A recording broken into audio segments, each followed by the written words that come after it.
All right, we are back with another live stream. Avran's still gone this week, so I am joined by my good friend Curtis, who he taught me so much about snowboarding. He is the founder of Whelp, so I think we have a link in the description there if you guys need to pick up any products there. But yeah, no Avran this week, so we don't have a poll or anything like that, but we're still here to answer your guys' questions. A little background on Curtis is he's been snowboarding for almost as long as I've been alive, pretty much, about 30-something years, would you say? Yeah? The biggest Cleveland Browns fan I know for sure. Dog pound, baby, let's go. Originally from Cleveland, lives in Steamboat, currently in Hawaii right now. So we got him in the morning, right after his morning surf sesh. But super knowledgeable. He can answer or help me answer questions for you guys. Huge ride guy himself. So he'll tell you everything Insano is pretty much what you need on boots. But he can boot fit with the best of them out there. So we'll just get right into it, answer some of your guys' questions, and then just go from there, see what comes for the day. First question is coming from Smashity for his super chat. Best board or bort for heel side shitting double blacks. Curtis, what's your favorite heel side hold on a board? I mean, my favorite board or like the best heel side? I would say. What's the best heel side you've ridden recently?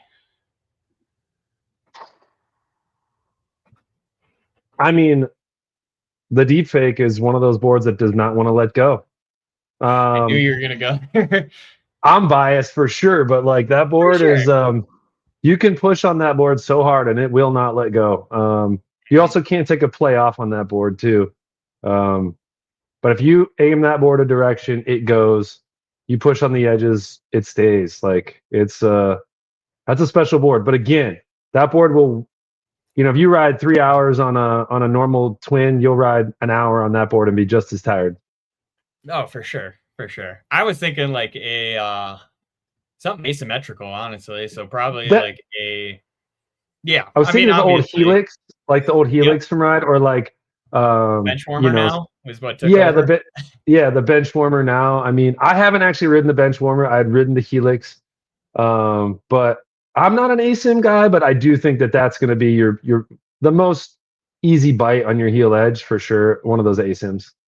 Totally, yeah. So like a Benchwarmer, a Nidecker Gamma or Gamma APX if you need that Benchwarmer stiffness, or even like a Yes Greats or a Greats Extreme. Curtis, you might not know about the Greats Extreme yet.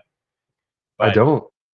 Just think of a lighter Greats, faster base, and more snap to it. Not stiffer, but more of that super DOA to DOA-esque. Instead of going like full meat and potatoes, like deep fake to moderator style. Gotcha. I've ridden the Greats before, and I really liked that board. Yeah, that was one of the few this year. Yeah, but it was one of the few ASIMs that I really enjoyed. There's a smidge of a delay, isn't there? A little bit, but it is what it is. You're so far away, you're thousands of miles. Dude, there's some. Yeah, it's all my fault. At least you have a good internet connection. Sometimes when I do this with Avran, he just like freezes on me and he's gone for 2 minutes at a time. So we're like, uh-oh. But we'll move on to the next question. To our moderator here, Mr. Jack Offbeat. Checking in from Highway 395. It's elk season, baby. When snow. It is elk season, so keep an eye out. Don't hit all those elk. I know they've done a good job of putting fences up where we live at least, but they're still out there. So keep that in mind. So 395, that's the highway that goes up to Mammoth, right? From Southern California? I'm not 100% on that, but that sounds about right. Yeah.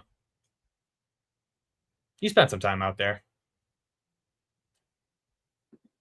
We'll move on to the next one, though. From Rich Foster. Click the Blower link, and the Blaster phase are on my table. Hopefully, Achilles tear is healing by December. Yeah, I mean, those bindings should be nice for you. Easy to slide into them because, I mean, once you get a first few runs in there, those Blaster phases should be pretty nice. But yeah, that whole phase system has been selling like crazy. So make sure you pick those up. like we talked about before, we do have those links down pretty much in every video at this point. Can you not hear me, Curtis? Sick.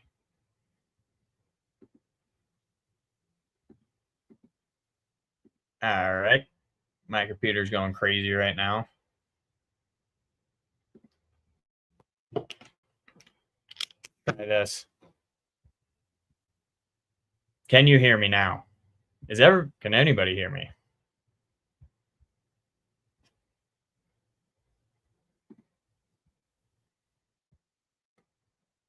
No?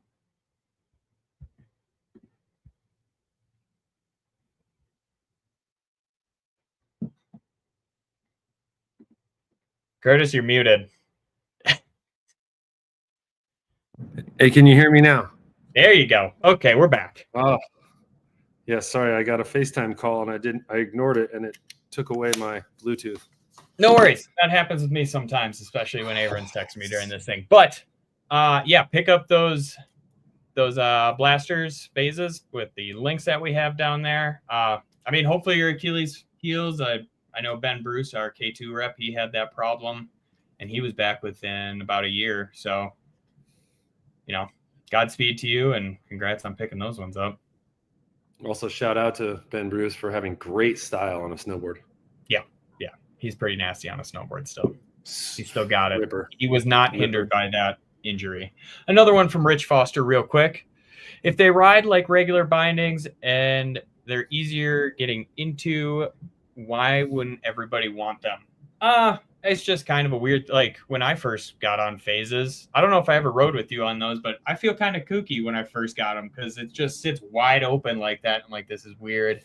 Like, and my straps are fully connected still. So it feels weird at first, but once you get it, I mean, I don't really know why. I'm assuming it's going to definitely like permeate throughout the rest of the industry where I can see anybody with a metal heel cup being able to fix those to their bindings where like Ride or even Union could possibly fix that and go to that system if they want. But currently right now, Union's doing their step-on thing, which actually, little PSA for everybody, check your emails if you have bought the Union Atlases from last spring because there is a recall on them. So check those emails and try to get that fixed for yourself.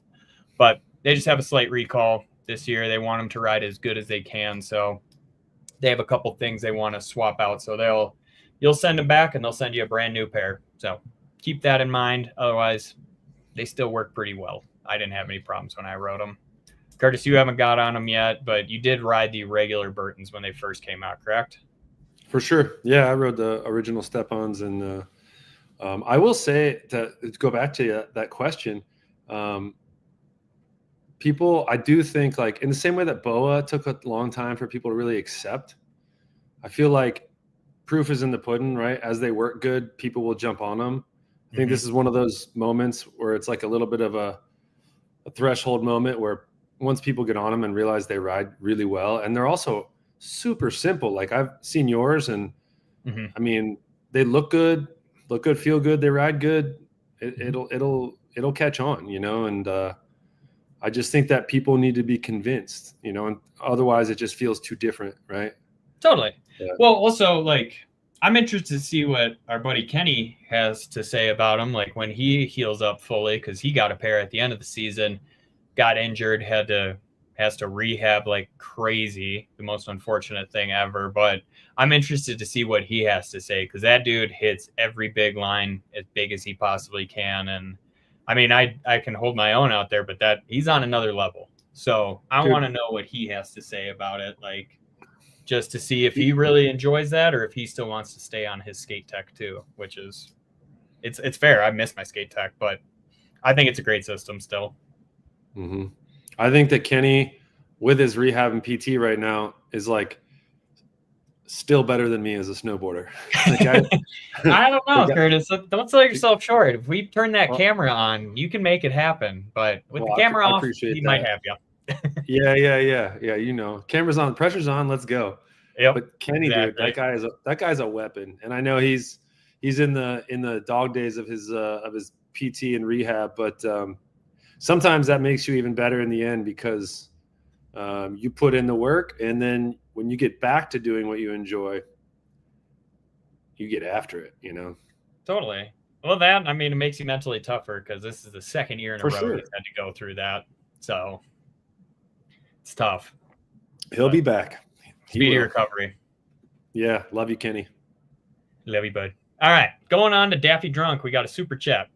Know anything about the 24-25 Arbor Relapse? Doesn't seem to be many reviews, but it looks like it might be an interesting, cheapy 3D shaped twin for under $250.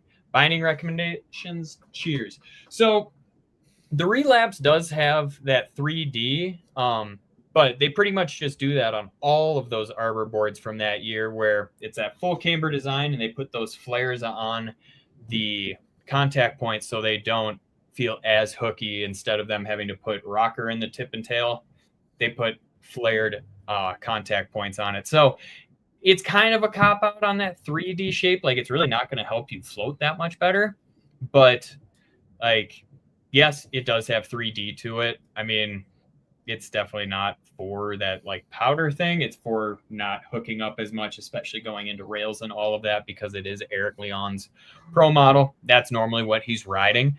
But binding recommendations for that, you're looking at like possibly like a Union Ultra or like a Solomon Hologram, or even like a 32 phase team binding or something to that effect. Curtis, what do you think about that? You got any other ones for him? Yeah, I mean, what it was called the A6, but the new set of bindings, it comes with a new name that I'm a little still unaware of yet. The drone. Thank you. Yes. I think that softer to medium flex will be good, and I don't think you could.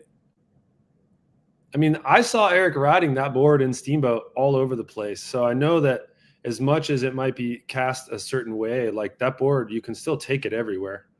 Totally. And he had no issue all over the resort.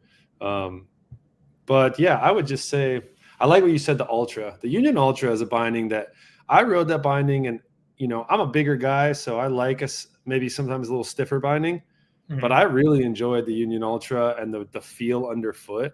I was very impressed with that binding. I think that binding you can pretty much put on almost any setup and go have a good time. I agree with you now. Before, I didn't like that ankle strap. It just felt too loosey-goosey, but now they put on the Falcor strap on it. They gave it some trickle-down tech, and I totally agree with you, where I'm like, yeah, that can go on an aeronaut. That can go on, like, a deep fake or something like that, and I'm going to have the control of it now. But totally. It had the Strata strap before, right? It had its own strap where it was like a soft force, like a soft new age force strap, where it has that weird foam, like that thin foam that you're like, I'm gonna rip that the first day, but somehow it just stretches and doesn't rip. So yeah, I actually rode the Powder Tools binding. That's why I said the Strata strap. Yes. So that one was softer, and that ankle strap was the one thing I was like, okay, I'm 210 pounds, so this may be a little soft for me, but I rode those bindings for about a month and had a lot of fun on my algorithm with them. But yeah, if they do the Falcor strap on there, I would be interested to try those for a few runs for sure. 100%. We could probably find something for you this year. Get you to come down to one of the demos or something. I'd love that. Yeah, I'd love that. I mean, hey, you got time in November. Yeah, you know, I got time. Hey, Ride might need some people. Ride might need some people in the booth now. So I know how to turn screws, bro. Yeah, you know how to turn them so tight that nobody else can get them loose. Hey, those are facts for sure. Those are facts for sure. You put a number 3 in this guy's hand, and he's gonna put those bindings on, so they're not coming off for anybody. Yeah. Yep. That's true. And I have been accused and criticized for that over the years, but I stand by my performance. 100%. You and Carl in the shop had the tightest screws, where it was like, all right, you put these on, and it was like, who did this paperwork? And you're like, no, Carl put those on. Shit. Yep. There's just like when you put them in there, you got to hear that metal like that. You got to hear that last one. Most people don't go to there, but I'm telling you, I never had people coming back saying my bindings are loose. I'll tell you that. Yeah, 100%. We'll move on to the next one, though, from Super Chat from Carpe Diem. Ordered a Commonwealth based on your sweet review and enthusiasm. And how cool is it that Jay Stone was answering questions in that video chat? Super cool. He was also answering questions today in the Sky Pilot chat as well. So he and Sage Kossenberg both worked in collaboration with that board as well. So it's super cool that he is so active in there and really letting you people know what's going on with the board, how he intended it for it to ride and stuff. But I absolutely love that board this year. It's probably going to be my daily driver. K2 sent us one, and I did not send that one back. I told Jay Stone I'm keeping that thing. So, but yeah. So Curtis, think of a passport shape with the guts of the Alchemist behind me. With a little bit, little softened up Alchemist, but yeah, the thing is a ripper. Yeah, full camber, baby. You're not the first one that I've heard. Like, I mean, you've ridden it, but I've heard other people like, "What do you know about the Commonwealth?" And I'm like, that a lot of people are asking for it. You know, so Commonwealth and Howler this year have had a lot of hype behind them. Gotcha. Yep. Gotcha. Yeah, I believe it. I haven't ridden the Commonwealth, obviously. What do you know what the size run? Do you know what they make? I know it goes up to a 64 wide. It might go to a 67. Let's go! When I was talking to Jay Stone, we were talking about making a new board, and he's like, I want it to come out in like a 170. And we're like, yes. Yes. Because Jay Stone's a bigger dude like yourself. Like, he's like, we need bigger boards out there. And I'm like, yeah. I know there's not a lot of us, but man, we still exist. Yeah. Honestly, the way I see it, there's a lot more professional and D1 athletes that need to find time in their boring lives now that they're not competing, and they pick up snowboarding pretty quickly, and they need boards too, you know? I like that. Let's bring all those D1 athletes, all those former NFL players, NBA players, come to snowboarding. Let's generate some momentum for the bigger guys and girls. Oh. Let's do it. Yes. Yeah. Definitely. And we got this one for you, Curtis. Ooh. Grippy Socks. Who is the sexy Avran replacement? Wow. It's Curtis Jackson here. The one and What's only. Up, Grippy Socks? I'm a Taurus. I like long walks on the beach. That's awesome. Yeah. Yes. Getting hot over here. No. Yeah, well, that's just because you're used to the cool Colorado temps now that you're in Hawaii. Man. And we got a super chat from JSS90. I'm getting happy with the fit of my 2432 TM2 XLT Helgesons, but I'm worried they're a tad too stiff. Any Rex, more medium stiff, thank you. As we always say, the best boot is the one that fits your foot and fits your needs. But Curtis, what do you have for him for like a medium/medium stiff boot, something just a little below that XLT line? I would almost say like similar to the Fuse. I mean, I just feel like the Fuse has that.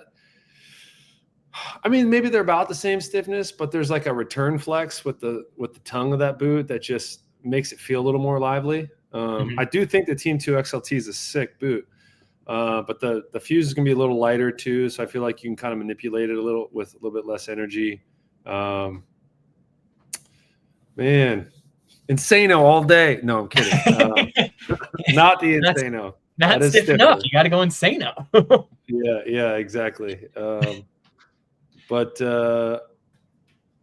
also, like, if it, XLT, is it they make it in BOA and in regular laces? Still? I'm not 100%. I thought it was just straight lace on that. Just one straight lace, yeah. Strap. But I mean, you could just go down to the straight, the Team 2. You could do that one. Yep. But you could also, honestly, that boot, yes, it is stiff off the bat, but depending on how much you ride, it's going to break in quite a bit. We joke like you get 32 days on your boots and they're broken in from 32. So like, I think you keep riding them, they will soften up. You can also just not run that power strap on top. You just kind of let it hang like a pair of Air Force Ones, and that'll soften it up for you too if you don't want to, especially if that boot fits your foot really well and you're happy with it. That's how I would do it. And then once it breaks down, put that power strap back on and rock it that way. But just something that you could also try would be like a pair of Vans and Vados. Those have a similar fit, or even like a Salomon Dialogue. That's going to be slightly softer as well. So yeah. Yeah. What do you got? I think you're right. I was just going to say that regular Team 2 also, I feel like the sole just a little bit more generous and soft compared to the XLT sole. Mm-hmm. That'll give you that 100%. base feel. That'll give you that base feel that feels a little softer underfoot, even though the boot's not getting softer, just under the foot will. And I think that can sometimes make a boot feel a little more approachable out of the box. Totally. Excuse me. But actually, that movement brings us into the next question from Barker 2119. Can you talk a little bit about Skate Tech? Are they that much more responsive than traditional bindings? They've been out for a few years, but why don't they seem to be hyped up? Well, my first reaction to that is there's not a lot of adjustability when it comes to Skate Tech, and a lot of people do like to be able to micro adjust everything, especially if you come from Rome or Bataleon, where you have a million different points to adjust and make it perfectly for you, where they are kind of rudimentary or just elementary in that way, where you get like adjust the strap length, that forward lean, that's about it. So in my opinion, Skate Tech is pretty responsive when it comes heel toe. Laterally, it does lock you in a little more, which kind of pigeonholes them, and not a lot of people really want that, depending on what kind of riding you're looking for. But Curtis, like, you've ridden the Select or the uninked version. Yeah. Like, what did you think compared to a regular binding? Because you're on the A10 or A6, depending on hybrid. You changed some things on yours, but what's the biggest difference for you on both of those, like a traditional versus Skate Tech? You know, I didn't really think the Skate Tech was necessarily more responsive. I just thought it was really efficient, right? Mm-hmm. Like when you change edge to edge, there's a smoothness to that transfer of energy that was really cozy and comfortable, right? Mm-hmm. Then also with the bushings underneath, right? I thought that I actually went with the softer ones just to feel that softness underfoot. And then I thought it was cool that you could, do stiffer bushings on the outside, softer on the inside, and modify that. I thought the binding was, when it came to like firm snow, firm landings, you definitely feel a nice dampness to them. But when it came to transferring toe to heel, or even like when you make a pow turn and you have like a little bit more, you're driving, let's say with your knee or your shin more, I felt like the transfer of energy was just really efficient. And it didn't feel like there was any lag or any delay. Not that there is in a lot of other bindings anymore. A lot of that stuff has been shaken out. But it was just, I would absolutely ride the Pro Selects on a regular basis. I was up there with, shout out Dave Faircloth at the time, and he had me on a pair of those, and I really enjoyed it. And I think again, to go back to a similar note from earlier, I think the ankle strap was just a little soft for my weight. Mm-hmm. But like the binding itself, like we were at Mount Baker and it snowed 1.5 feet and it was on, and I did not have to think about my feet at all. And we had an insane couple days there. So yeah. No, I 100% agree with you. Where I think more of a yes drive would be like your cup of tea, where it is that molded ankle strap instead of having that like softer foamier strap, where I kind of felt the same thing. Even though I don't have nearly your size, I was like, I wish this ankle strap just had a little bit more like my Mercury's do, where it is that stiffer strap on it, just because I think I'm like you, where I want my weight supported, and when I press into it, I don't want to feel like I'm flexing around the ankle strap. But right. Yeah. Thank you for that insight, because that was a good way of explaining a word. Not more responsive, just more a little comfortable. And more comfortable. You're not working as hard. Yeah, exactly. And also shout out to Avran throwing out the baby gorilla and calling me Harambe's love child. I love that guy. Miss you, buddy. And we'll just move on to the next one then. MC Rewers? Have you tried out the Solomon Jetstream or Fastlane? If so, do they ride well? I'm assuming is what you guess.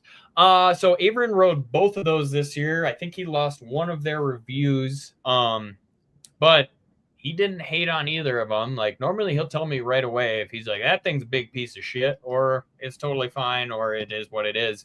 But he didn't have any complaints about them. So, I mean, I think they're solid. I wasn't able to get on those. I was able to get on the Goop, which that review dropped yesterday. If you guys haven't seen it, that's a new board this year. Super fun. Love the name.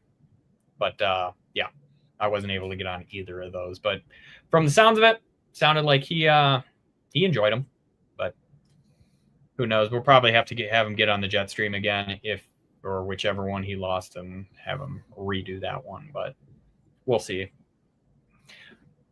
To the next one then, to Hunter E. Did Avran get a haircut? He looks different. Well, actually, I think your hair's longer than Avran's is at this point. He shaved his head before he left, so. But yeah, this is Curtis, aka the baby gorilla. That's Curtis with a K. I've worked with him for years. He knows so much about snowboarding. Took a little hiatus out of the shop, but who knows? Maybe he'll go back into it. You can never keep him out too long. He's a loiterer. He just sits there.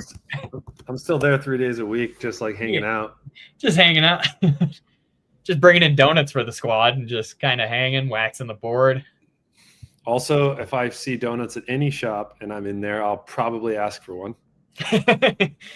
Were you in there the one day when we had like 3 boxes of donuts and somebody was buying a snowboard and they just looked down and like, ooh, a donut, and just grabbed it and started eating it, didn't even ask?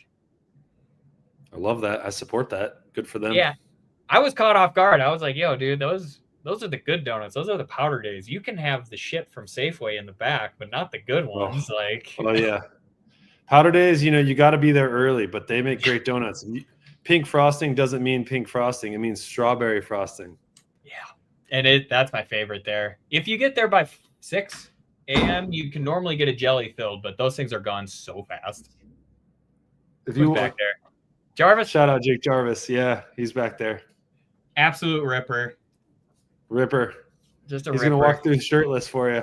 Yeah, Jake. Yeah. I got another earpiece, Jake, if you need it, but we live. We're answering questions.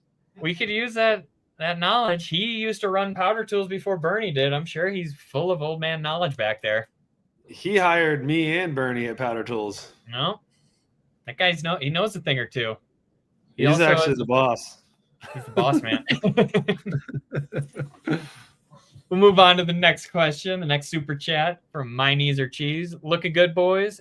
Can we stop discussing which phase binding is the best for everyone's board and talk about something truly important?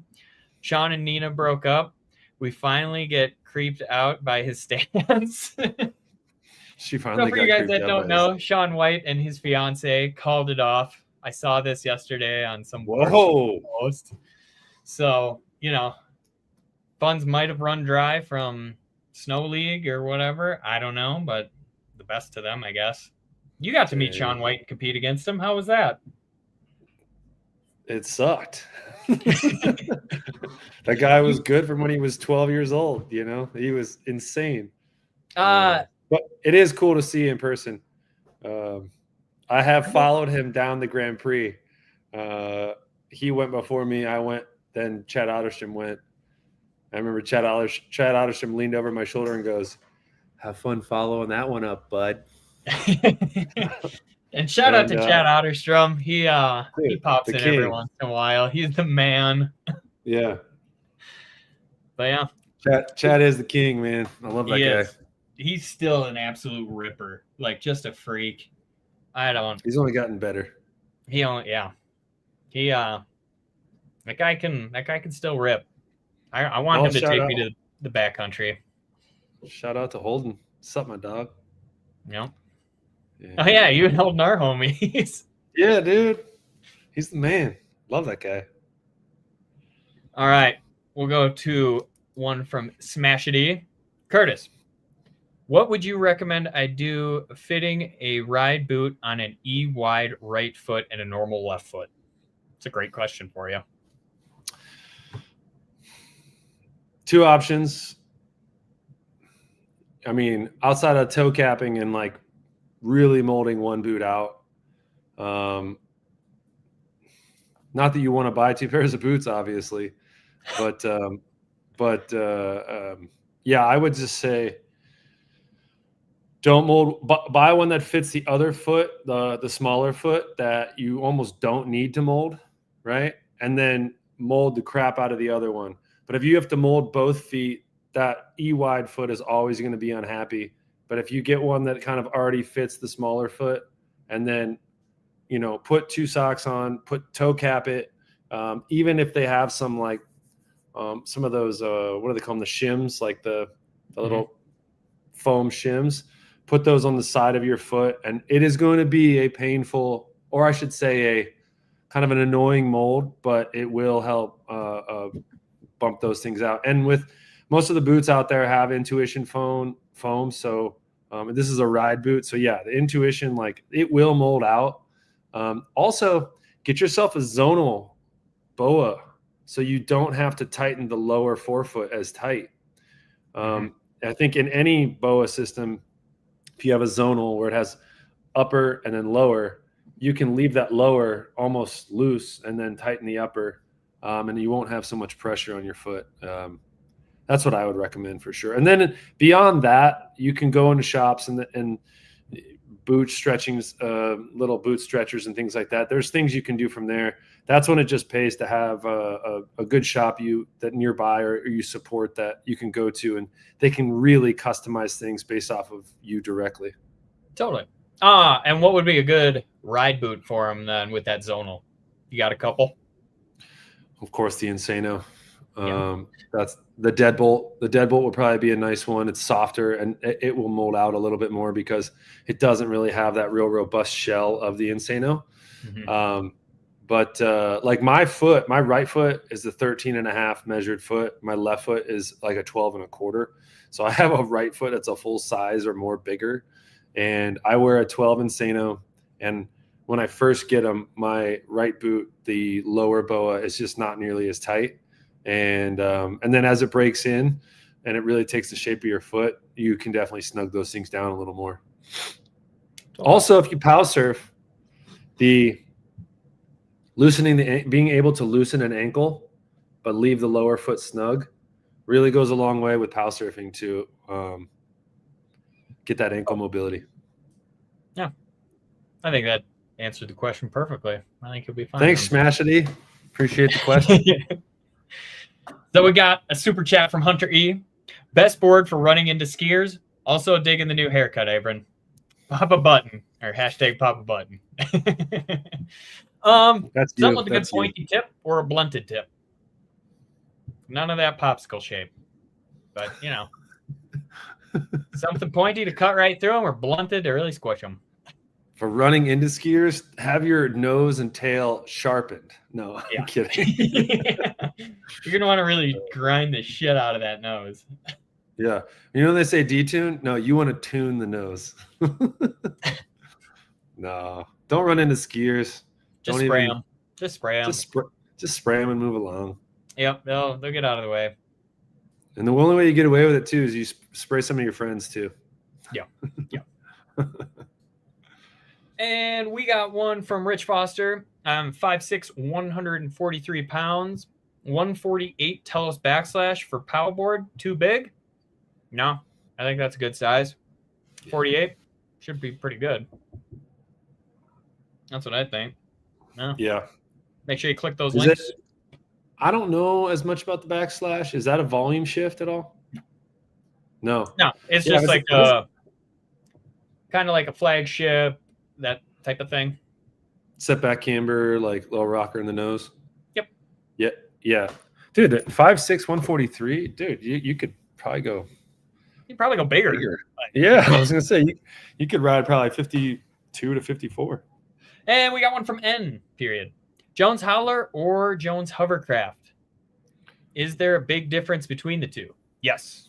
Hovercraft is still going to be slightly volume shifted. You're going to have the recycled tech in that. The Howler is just going to be like that standard, just directional snowboard where you have slight rocker in the note. Maybe you don't. I think you do, and none in the tail. But that hovercraft is definitely going to be more POW specific, where your Howler, you could take it anywhere, really ride it in any shape or form. It could be low angle stuff, super steep, technical stuff. Doesn't really matter, and it's going to handle it no problem there. Where your hovercraft going to lean more towards that POW day, that slushy day. You can take it out on groomers, but it definitely is going to shine in those conditions. It's also going to have that veneer top sheet, so going to feel a little bit more rigid, I think, underneath your feet. Also going to feel heavier because that Howler doesn't have all that recycled tech in it, so it just helps cut down on weight as well. So just ask yourself what you're looking for, something more POW specific or something where you could take it, do anything, go anywhere, ride it at any resort and have a good time. Just that's pretty much what I would say. Have you ridden the Hovercraft 2.0? Me? No. Okay. I have not. You should talk to PD about that. I had one of the best days on it at Sunlight on like a 36-inch POW day riding a 160, and it was the shit. Probably should have been on the 56, but the 160 got the job done. I will say that one of the best days I've ever had in POW, and this is neither of the two boards we're talking about, but was on a flagship, no doubt about it. When it first came out, and so like I know they know what they're doing, but I haven't ridden the hovercraft. I think that hovercraft, especially in Steamboat or in just Route County in general, would be an insane option to go rip some of the POW in the trees and some of the bigger lines too. Oh yeah, 100%. Like you take that thing to the height twos and you're in heaven. If you go to like way tights, I want the Howler. Or actually, I want the Howler for the drops. But if I'm not hitting drops that day, I'm taking the hovercraft. Like the hovercraft is great for North St. Pat's and all that stuff. You want to get super technical out there, take the Howler, and you're gonna be just happy with that. But yeah, I mean, it's been firing up there last year. It was crazy. Dude, it's so good. And I know Farmer's Almanac is very optimistic for this year. That's as far as I'll take that statement, though. I'll give you the TC Almanac for Summit County, as I think we're going to get dumped on this year because it's been a cooler than average summer, and we've got rain pretty much in Breck like at least twice a week all summer. Gotcha. Nobody else got rain. Somehow we ended up with it. I was just in Idaho, and they need some rain. Yeah. I mean, you like in Steamboat, it's been drier than a bone all summer. Yeah. It looks terrible. Yeah, it's we got a little bit of rain before I left, but it wasn't it's dry. It's dangerous. Mm-hmm. Everyone keep your lighters and matches put away for now. Yep. If you're gonna be smoking, do it in the car or in your house with the windows rolled up, you know. Yep. Hot box watch that shit. Breeze. Yeah. Watch that breeze too, you know. Yeah, 100%. It's illegal to smoke outside right now, guys, in Colorado. Moving on to the next one. We got Krakatoa. Close enough. Sorry about that. How tight is too tight in the toes? Ride boots fit me, but are a little tighter on my big toe than K2. I think heat molding would make them fit perfectly, but not sure how much I should count on it. Do you want to answer this one, Curtis? You know all about that. Yeah. I mean, I think your toes should be touching, right? If they're not touching, it's already too big. If your toes are buckling, you need to heat mold them. If your toes are buckling, you've already bought them, you need to heat mold those things. What I'm thinking is with here is because it says ride fit boots to me a little bit tighter than the K2s. I'm thinking a molded toe versus the stitch toe. Is that on some of the K2 boots they have more of the stitch toe, right? The traditional. Mm-hmm. Yep. And I think that allows the material to be a little more generous up front. Totally. And with the ride boots with the molded toe, there's less wiggle room, right? Mm-hmm. So that's where like in certain boots in the past, I could wear 11.5, but with the ride and Insano, I'm a 12 and I don't try to downsize any more than that. I'm already going down a full size.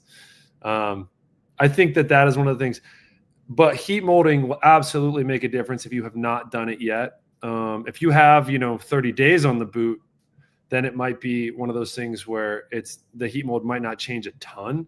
Mm-hmm. But and also molding those boots in a shop, they're going to make the shop smell like your feet, and that might not win you any friends, but still possible. Yeah, I would just say too tight on the toes is when you start buckling, you better be like Cody Winter's, U.S. team racer and need that response, but they should be touching. If they're buckling, you're getting close, but understand that boot, Krakatoa, is going to still break out a quarter to a half size, and the heat mold will expedite that process. Totally. And even if it's not in the toe, if when they elevate your toes, it'll break out the heel, which will relieve your toes. And so even those ride boots will mold out, and just don't sleep on it. Go get it done right away. If you think they're a little too snug and your toes are buckling, do it. And but yeah, when it comes to the K2 and the ride, I think that's just because the authentic stitch toe versus a molded toe is just a little bit more generous.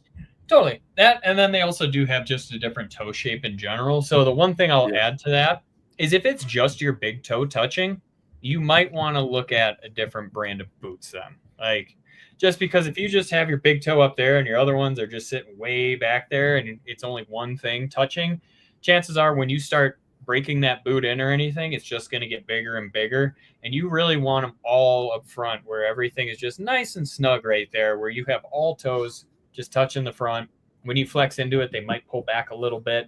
But for the most part, if your foot is flexing into the boot and it's pressing a bunch in, like just that big toe, just that heat mold like Curtis talked about, and it's going to work for you. If it's just the big toe, though, and nothing else is even grazing the front, you might want to look at a different pair of boots just because you're going to be happier in the long run there. And just because your friend rides a certain brand doesn't mean that brand's right for you. Go try them on. Just go with what fits. Totally. Another one from Joe Gunn. 210 on the algorithm. What size? 160 wide, Curtis? Oh, man. At least. I would be curious how tall Joe is and what size foot. But no, this is for you. This is what you ride. Oh, 64 wide for me. Yeah. I've ridden the 60 wide. It's fun. I've definitely had fun in the park on it. But 64 wide, and I ride that everywhere. Rode it in Baker, rode it in the park. I ride it in the backcountry. That's my one quiver killer. I love that board. And I think that you could definitely enjoy like Weston, a former employee that Aaron and I both worked at the shop with, TC, sorry. And don't say that, you son of a bitch. Yeah, sorry about that. No, he was another guy. He was actually taller than us, taller than me, but he rode a 160 wide because he liked a shorter board. So if you're riding more park and stuff, or you're riding maybe a place that doesn't have as much natural snow, you could have a ball on a 160 wide, but I'm on a 64 wide for sure. I like that stability, speed, and the longer side cut too. It just drives a bigger turn. So, and that's your race board too, for the most part, isn't it? Like that's what you raced at Baker this year. That's what I raced at Baker. That's what I raced in Slash and Burn. And yeah, and I love a lot of boards, but like I like to ride the board I'm most comfortable on, and the algorithm is the one I put the most days on. And I was really excited to see Blake Paul riding it last year too. Just because knowing that, it's just like, yeah, see, it is a good board. See, he weighs like what your leg weighs, Curtis. Like the guy's like 100 pounds soaking wet. Like, yeah, but he's got a magical power. That guy is good. Yes. So when like good riders really like a certain board or like a boot or like a binding, even if we're not that level, like it's a big validation that they're doing something right with it. And so I'll say like the algorithm, there's a lot of boards that are like good at bigger sizes or for big guys. Like back in the day, K2 Fat Bob, they just made it wider for everybody. And it was like the first time where we didn't get toe drag. And I was like, awesome.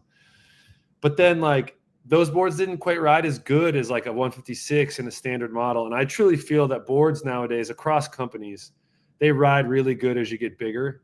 But we usually get less sizes to choose from. If they made an algorithm in like a 66 or 67, yeah, I would ride one of those. I don't know if I would ride it instead of the 64, but I would definitely try to get my hands on one to have it for certain days. But yeah, that board railed at LBS.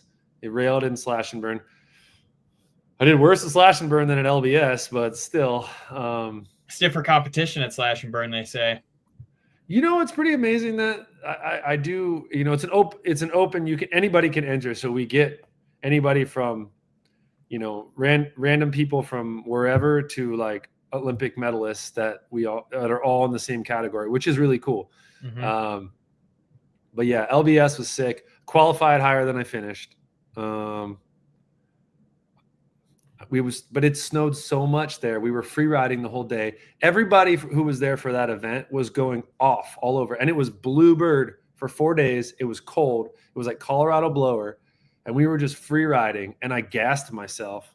And so in finals, my last run in finals, I G'd out on one of the turns. Yeah. Wasn't it was rocking, was it?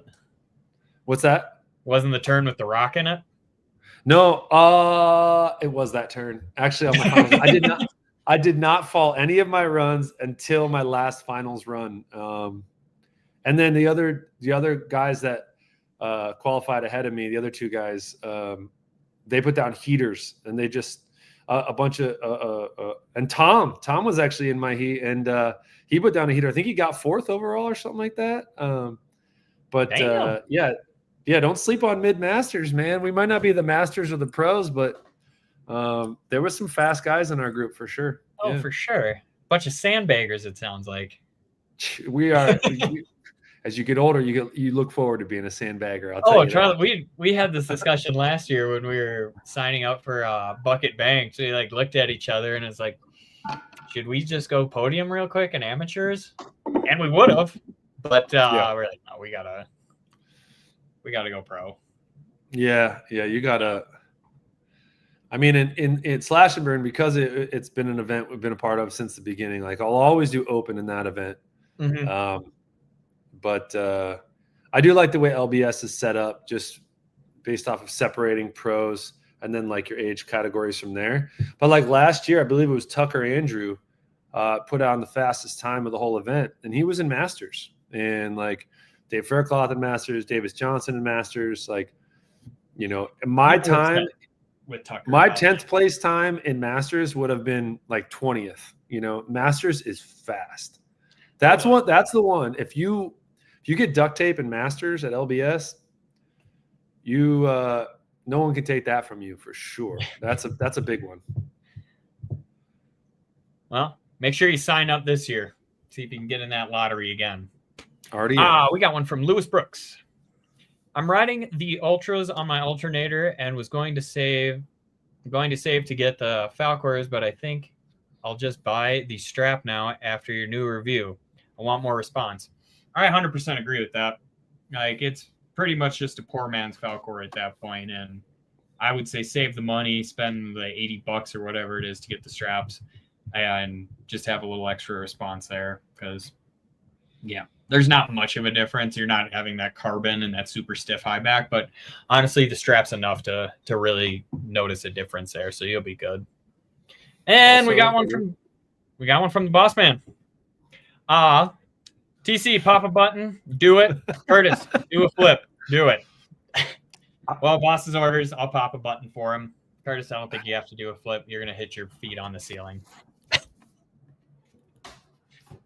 That's my flip. I mean, I'll tell you, not only would I hit my feet on the ceiling, but this beach house that I'm staying at, I might put a hole through the wood floor.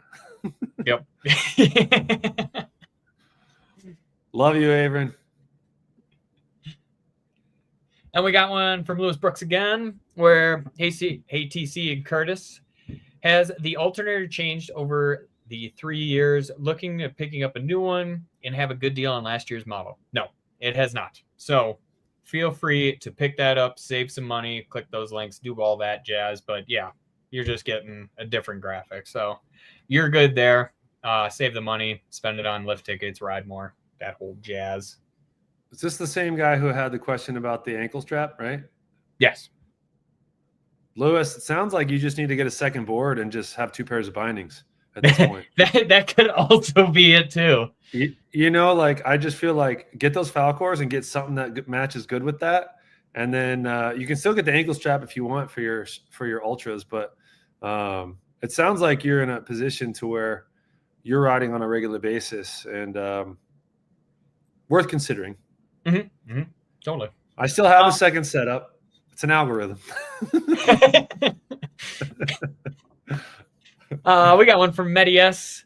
Hey guys, have you had a board get edge high, base is slightly lower than the edges when I run my nail across? Should I base grind? Yes. In my opinion, yeah. 100%. What do you think, Curtis? 100%. At least like there's a point where your base will get too thin. You can't base grind it anymore, but I don't think you're there if you haven't base ground it yet. Yeah, you got plenty of time. Go get that thing base ground, get a little stone structure in there, and get it flat. There's definitely you can work with that for sure. Totally. Like, I mean, that's something that I recommend doing quite like not often, but every other year or every year, depending on how much you ride and depending on how much you like take an edge off on your board. Where some people love getting their edges and base waxed, and by the end of it, it's like if you don't have something with extra thick edges, you're just going through it really fast. So I definitely recommend getting that base grind on and have them tune it to whatever specific snow that you ride normally, and that'll last you for quite some time then. But yeah, go ahead and get that thing. It'll just perform so much better, and you won't feel like you have to really get that thing on edge quite as much. And we got a super chat from Beziums. Curtis, what's the best board for TV? I'm assuming he's saying PC to pop a button on. You know, man, I would say good question. I mean, I have seen you. Okay, this is going back a few years. Yeah. But I have seen this guy do stuff on an Alchemist that I have not seen anybody else do. And this was years ago when we worked together at the shop, and he's ridden a lot of boards since then. And that was the one. And yeah, I've seen you pop a button on that board actually. Full like Hawaiian shirt halfway down, just white pasty chest glowing in the sunburned sun. Beziums. Yeah, I would say give this guy an Alchemist. He's one of those guys who makes a stiff board look fun and playful. And we really were working on your Longo pop days. The guy can pop on those boards. He's a tall guy. TC will not. Maybe he hasn't told you. Maybe he has. The guy was a stud soccer player, and so he has. He's much more nimble on his feet than you think, and the guy's got mega pop. So, yeah, I'd say throw him an Alchemist. That's my answer. Final answer. Final answer. Okay, we got one here. Appreciate that, Curtis. From Oliver, 5'4", 155 pounds, men's size 8 US boot. Would a 152 be too much board? Been riding for 15 plus years? No. I mean, I don't. Yeah, go for it. Depending on the board, but honestly, I don't think there's any board coming in a 152 that would be too much for you, especially if you've been riding for 15 years. When you started, everything was full camber, just hardcore, like 9 centimeters in between your feet. So I think you're fine. Like, I don't think a 52 would be too much unless it was like a volume shift board where you got to go down 10 centimeters. Then you might be struggling because of the width. But apart from that, I would say no. Like, and I would probably recommend, if you're worried about it being too big, check out like a Ride Berserker. That's going to be narrow enough for you where you're not going to have any problem getting heel to toe or anything like that on it. So, Berserker. Yeah. Curtis used to ride it in a 167 wide. Then he got his ass kicked, so he had to step down. Hey, you know, it was a foot size thing. That Jake Lavelle and Chilton, who's been on here, I've watched that. It was a great episode. Jake Blavat has a narrow foot. That size 8 Oliver that you have would probably do really well on that Berserker. No, totally. And Yeah, 100%. Because that 67 wide, I believe, was a 260 waist width, Yes, which was exactly. narrower than my War Pig at the time, Yep. and we were laughing about it in the shop. Yeah. Where we like set them You're on next a to each other. medium, It's like, right? yeah, where I had like 4 millimeters or 5, something like that on your board. Where I was like, my board's wider than yours is, and yours is 25 centimeters longer or something like that. Yep.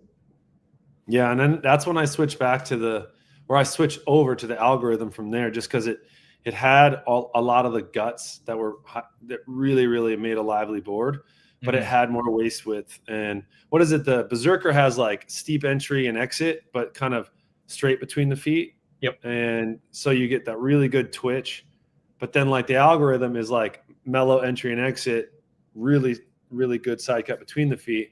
So once I got on that, I was like, this just fits my body better. But dude, the Berserker is such a sick board. I loved that thing, even at 67.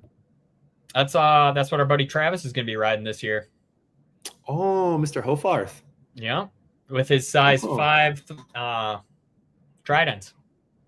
Size 5s? Size 5. I didn't know Trav was packing such heat, bro. Yeah, he was what was he riding? He was riding a 6.5 women's cadence last year. Wow. And then Ride makes a 5 men's and trident, so he picked it up. They actually make a size 4, so if Ladley needs a pair of boots, we can help Ladley out too. Just actually shout out, congratulations to Matt Ladley, and now Madison Ladley. He is married. He is a married man. Yes. Yeah. I'm surprised he didn't take her last name, because she's way cooler than he is. Oh God, I'm going to use that next time I see him. Yeah, 100%. Also, T. Farth, Mr. Travis, you were talking about, arguably the goofy-footed Brian Fox. Ooh, he's going to love that. That's his favorite rider. Yep.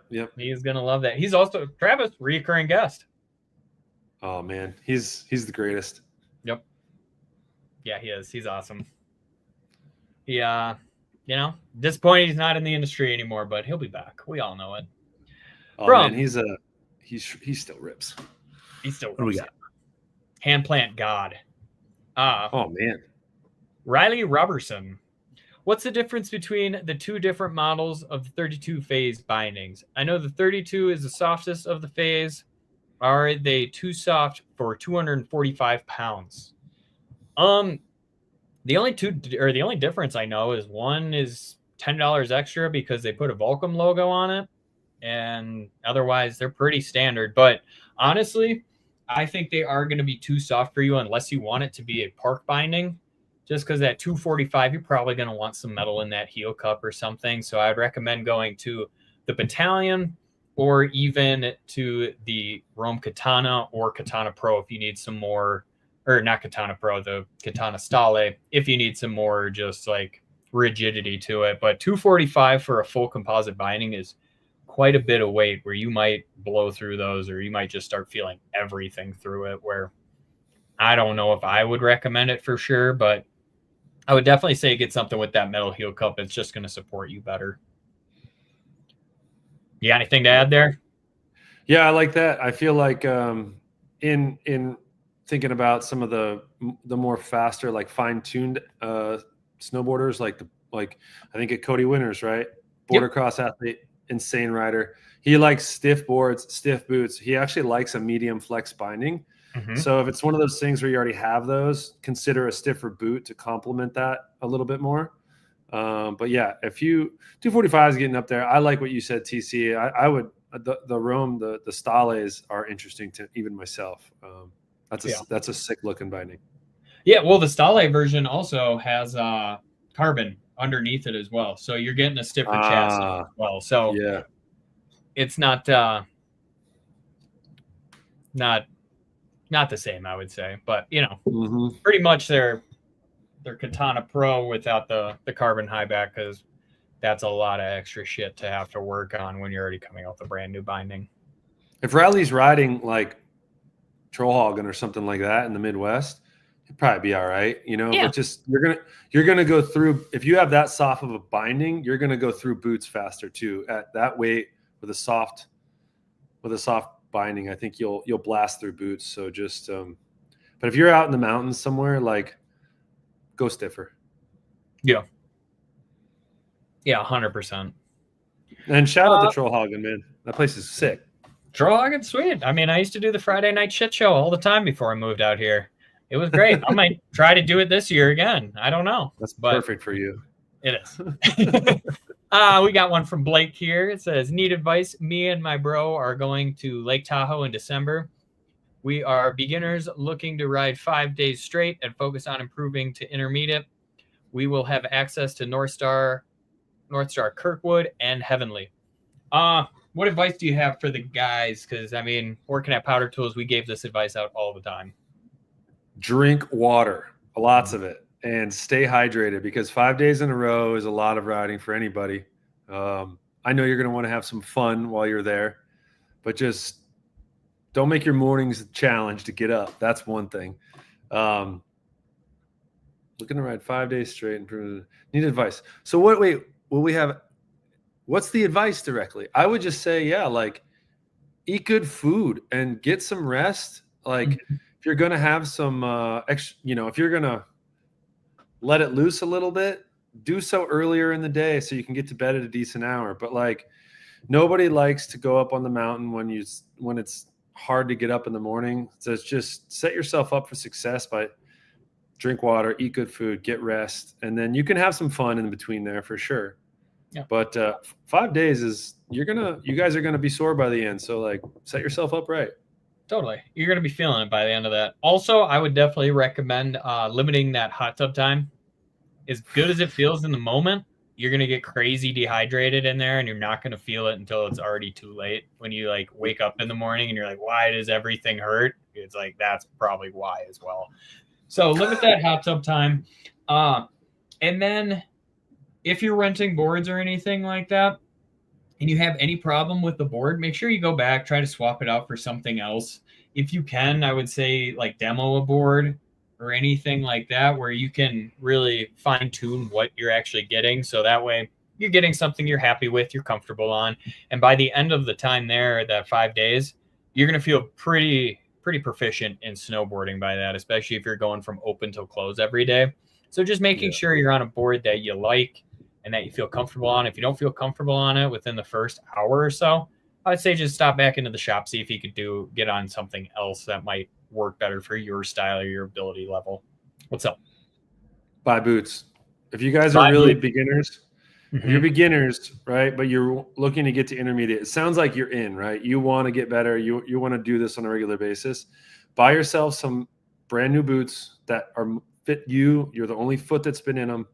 And you can match that up to different bindings and different boards, but the thing that actually touches your body never changes. Then you can really feel the differences in all of the bindings and the boards. But get yourself some boots, and that will go a long way with controlling things that can really frustrate you throughout the day. Then you're more just trying things or getting your reps up. But if you're a beginner looking to go to intermediate and you're taking trips to go snowboard, I'm either guessing you have your own boots or get your own boots.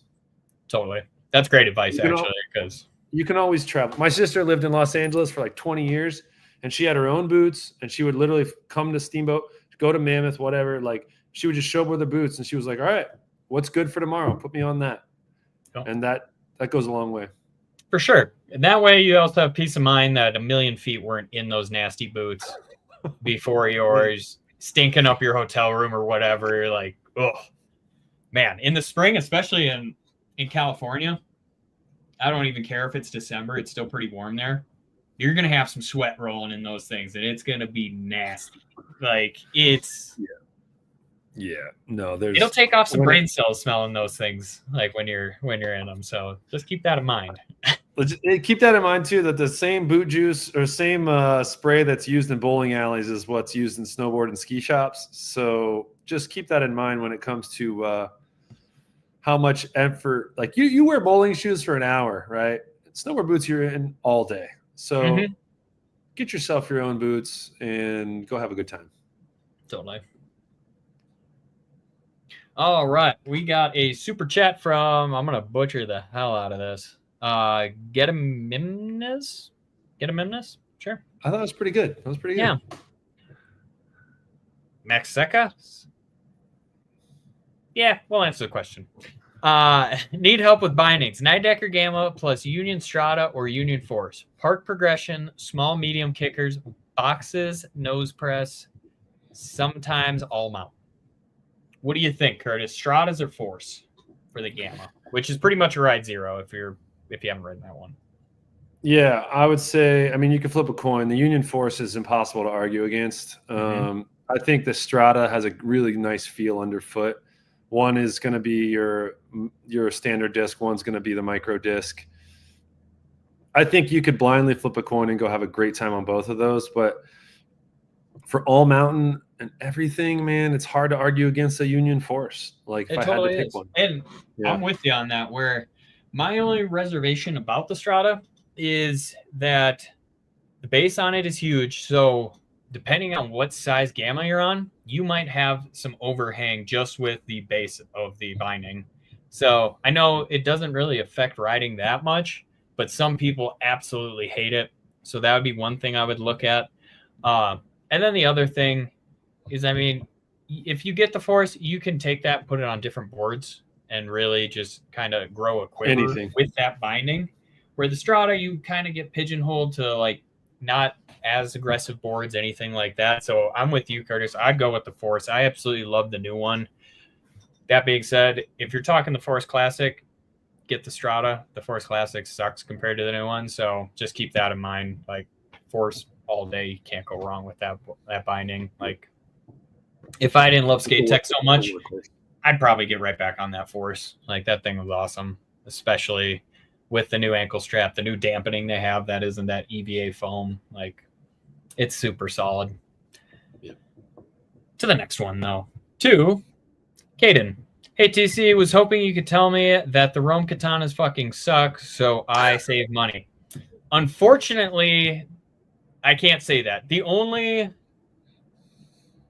thing I really didn't like about it was how adjustable they are, just because that's more screws to loosen up on you while you're riding. But apart from that, they ride great. You can adjust them to make them fit perfectly. Like, I mean, I'm just splitting hairs at that point where I'm like, there's too much moving parts on it. But honestly, it's a super solid binding. That's the only gripe I have with it is like, yeah, you get 64 points of articulation and you got to have a couple extra screws, but it's not bad. I would definitely recommend it. Can I just do a PSA real quick? Yeah. Even if you haven't touched your binding since last year, go to a shop and get them tightened. Just go to a shop, be like, hey, can I use a screwdriver real quick? Just tighten your stuff. I don't care if you don't care if it's, I haven't touched it. I know that's the problem. When you guys ride, when you go out, it's cold, it's warm, it's melty, it's freezy, all of this stuff. I don't care what you have. Things are going to come loose. Tighten your stuff. You know, you'll be happier. Yeah, because that way you don't have to come into a shop and be like, I lost my ankle strap at the top. Totally. And can you give me or sell me a new one? Oh, man. Do you have the replacement? No, I don't.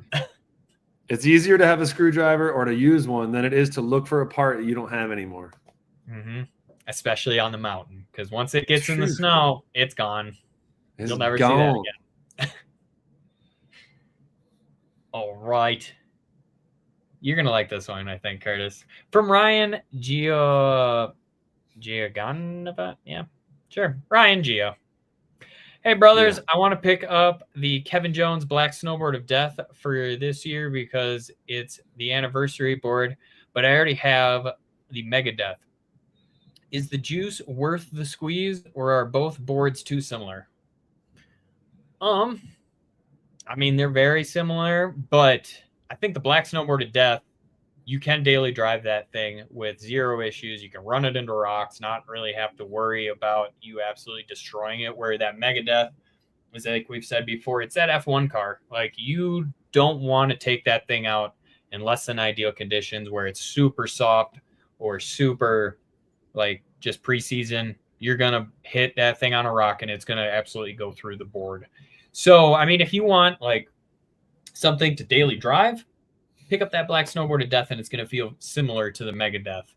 But I wouldn't say that they are like too much overlap unless you're like, I don't care, I'm going to daily drive this Mega Death until it's dead. Like, but that's my opinion. What do you think, Curtis? I mean, I'm a big fan of Kevin Jones and the BSOD. I think there's a little bit of nostalgia that board, just get it. Just have both. Yeah. And honestly, too, if you have a Mega Death and you have a BSOD, like either one of those, you're riding on a regular basis, it sounds like. So I feel like it's always good to have a backup. Nothing lasts forever. Everything can be broken at some point. So if you're riding a Mega Death, it sounds like you're getting after it. I bet you at some point it won't last forever. But the Kevin Jones, even if you don't ride it a ton, you should ride it. Even if it's like a collection board, ride. Snowboards are built to ride them.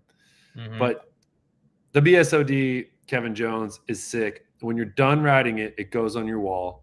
That's a sick one for sure. Yep.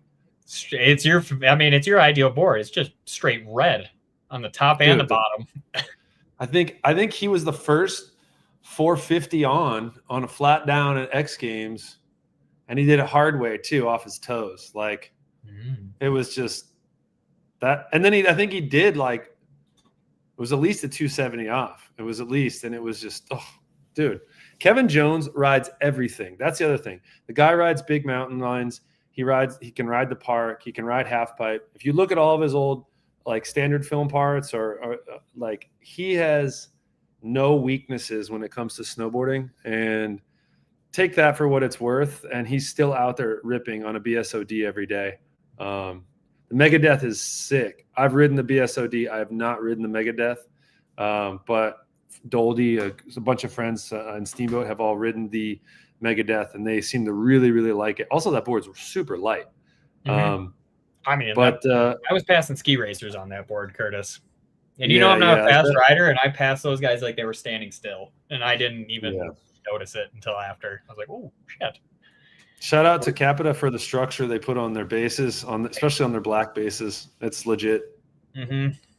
Yeah, I absolutely love that structure. It's great for this. That stuff matters. That stuff matters. I mean, everybody knows this. Like, Avran doesn't wax his boards, but he's always got a good structure on them, and that's why he's never slow. So we got a chat from the old boss man, Avran himself. Someone help TC phonetically sound out names. No, this is my thing, Avran. This is what I do. It's getting butchered. I'm here to help him, Avran, but it's apparently not working. Nope, it's not. And we got one from Eli Clark. Hey, TC, Avran says you have a funny story about slamming into trees during bird testing. I mean, yeah, I was doing it. Actually, I tell this story on my first aeronaut review that I have, but just having a great day with Isaiah, who was the assistant manager at the time of Powder Tools. We were out there riding. His bars, shout out. Yep. Shout out Zay Bars. He's not watching right now because he's hooking up electrical at this moment. Yep. But I was just riding with him, having a great time, blasting off every side hit. I'm watching him hit all these ones, and then I see one that's just lined up perfectly for me to have like a 10-foot gap, go over this tree, land back in transition, go on my way. I'm like, hell yeah, this is sick. It's a nice soft day where you can hold an edge. The takeoff was perfect going up until the last like 1.5 feet, 2 feet of the takeoff. That was pure ice sitting in the shade all day and all night. And I just slipped off it. Board went one way, I went the other. The tree was right in the middle, and like my pretty much whole femur just caught the tree. And from my knee all the way up until like my back was just straight purple and green for like probably 2 weeks. I thought I broke my femur, actually. Like, I couldn't get up for a second. Isaiah's laughing his ass off at me, and then he's like, I've never heard you make that sound before. And I was like, ugh. And I was like, no, dude. He's like, can you stand up? I was like, give me a hand. And he helps me get up, and I'm like putting weight on it. I'm like, oh, this is terrible. Ride down to the bottom. Figured out, like, it wasn't broken or anything, but I was like, holy shit, this is bad. And within like 20 minutes of me getting to the bottom to like Powder Tools, I like looked at it, like took my pants off in the shop and just looked, and it was just straight purple and green. And I was like, remember oh, that. that's bad. And he's like, and Isaiah, the most classic thing ever, I'm sitting outside of the shop, like icing it. And he looks at me with his stuff on, puts his glove in his mouth and goes, so you don't want to go snowboard anymore? And I'm like, dude, I can't walk. He goes, it's your front foot though. You could just lean back, right? And I'm like, no, I'm done for the day. I'm sorry, but I'm done. I might have screwed up my whole year of riding, but I'm done. Zay's Bars is snowboarding. That man is a snowboarder. He He's the is. guy who, if he has 4 snowboards, he'll ride all 4 of them every day, and he'll ride what they're good for. He'll go up and ride the big mountain on his like antidote. He'll come back down and get his after black and ride the park. Then he'll like go try 2 more shapes from the shop and be like, and he'll do all that in 4 hours. And you're like, how did you, what? Well, he'll do that and then be like, I really like this board. And be like, yeah, what do you like about it? He goes, I don't know. I just like it. And you're like, okay. Yeah. And then he won't get off that board the rest of the year. It could be like a 20-inch pow day, and he's on like a true twin tip. And you're like, what the hell are you doing? This floats pretty well. All right, dude. So does this directional board. I'm not having to lean back whatsoever. And he's like, no, that's cool. Like, okay. But he was the guy when it rained one year, and I was still going to go riding, and I was looking around at the shop, and everyone's like, I don't know, it's raining. It was like late spring. I don't know, it's kind of raining, and I was sitting there. I cut 3 holes in a trash bag. He walks in the tune shop, sees me doing it, goes, you cutting 3 holes in a trash bag? I was like, yeah. He was like, I'm in. Let's go. And immediately we just went up and had a ball the rest of the day. Just, I don't know. Sometimes if it's raining, no one's out. I'll say this, in the spring when it gets really soft and it gets like, if it starts raining, that like stickiness goes away, and it actually becomes very consistent with speed when there's a little bit of rain happening. Yep. And, oh, dude, the jumps were so good that day, and there was no one around, and all you could hear was. I actually have another really good story about Zay, kind of like that, where I remember we went out to ride. He's like, I'm going to the park. I got to work on my 3s. I've been just scrubbing them off the takeoff. I'm like, okay, cool. I'll go do that with you. I get out there, meet him in the park because I got out a little later. I was helping a customer or something. And he's like lapping, and I'm like, Zay, you want to take laps together? And he just looks at me dead face and goes, no, I'm working on stuff. And then just drops in, and I'm like, all right, we're doing the same exact thing. And then after he goes, I'm sorry, I was in the zone, and I gotta like, and when he's in the zone, you could ask him anything. He'll stare right through you and then give you a 1-word answer. Like, Zay, he'll wink at you. Help? He'll stare at you like this. No, I'm good. And then just like take off. And it's like, okay, Zay. Yeah. He is the king of he's kind of stoic in an inadvertent way, you know? He doesn't even realize it, like, Zay, like, where are you right now? He's like, oh, I was just thinking about this front 5 I did on the mountain today. It was really good. You're like, oh yeah? Yeah, did it happen? He was like, dude, it's so sick. Hey, how's it going? Next customer, please. Yeah. Like, right back into it. Or if he's having a real good day, there are times when I've gone riding with him and he's like, hey, just so you know, I'm working on some stuff, so I'm gonna ignore you while we're riding. And I was like, okay, all right, that's fine, dude, whatever. And then 3 runs in, he gets a few of what he's looking for, and he's like, man, today's fun. It is just fun today. Yes. Love that guy. He is the best. Yeah, I'm stoked I got to see him last week when I was up there. We'll move on to the next one. Another one from Bezium, Super Chep TC. Trying to downsize into size 10. He says Gamma APX. I'm assuming he's meant Kita APX because he's a big ass dude, and that's the stiffest boot they make. So I'm assuming that. Should I get medium, which is 10 max, or large, which is 10.5 medium Apollos? Also, why are the bindings so much or so expensive? Almost $700. Come on, Jeremy. WTF. I would go mediums personally, just because that Kita is a low profile on those Apollos, and those Apollos still fit a little wider. So I think you might have too much play laterally when it comes to going from a 10 medium or like that large, which would be a 10.5. Like I think it's just going to be too much play. So I would recommend going with that medium. That's what I wrote them in, and I still like had extra room in those bindings. And that footprint for the Kita APX is very similar to the Fuse. So, but I mean, for why they're so expensive, they're pure carbon. Like from the high back to the chassis to even the hanger, that's all carbon. And also, they are made in China. So tariffs jacked them up this year. Otherwise, they used to be like $650, something like that. But that's why they cost so much. But that's going to be a kind of across the board with everyone, I feel like, this year. Yeah, I mean, just I think when it comes to boards, bindings, all that stuff, I think you can expect to see $25-$50 on everything. Probably $50 on boards, $25 on boots and bindings is my guess. But yeah, until we fully see it, I know there's a few companies that have like kept products where they're like, these ones are going to go up, but we're going to keep the hot sellers in the same category, and we'll just eat it on that one because it just makes sense for them. So it makes sense. Yeah, I'm with you on the medium. I feel bindings are generous in general.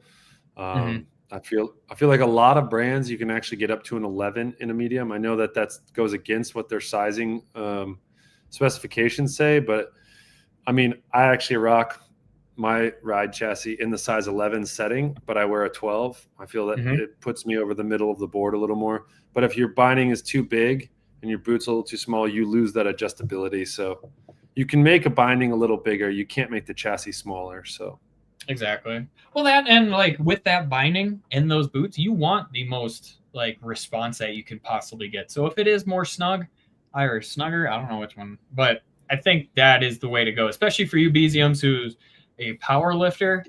Like you're going to want it more snug and you're not going to want that extra play.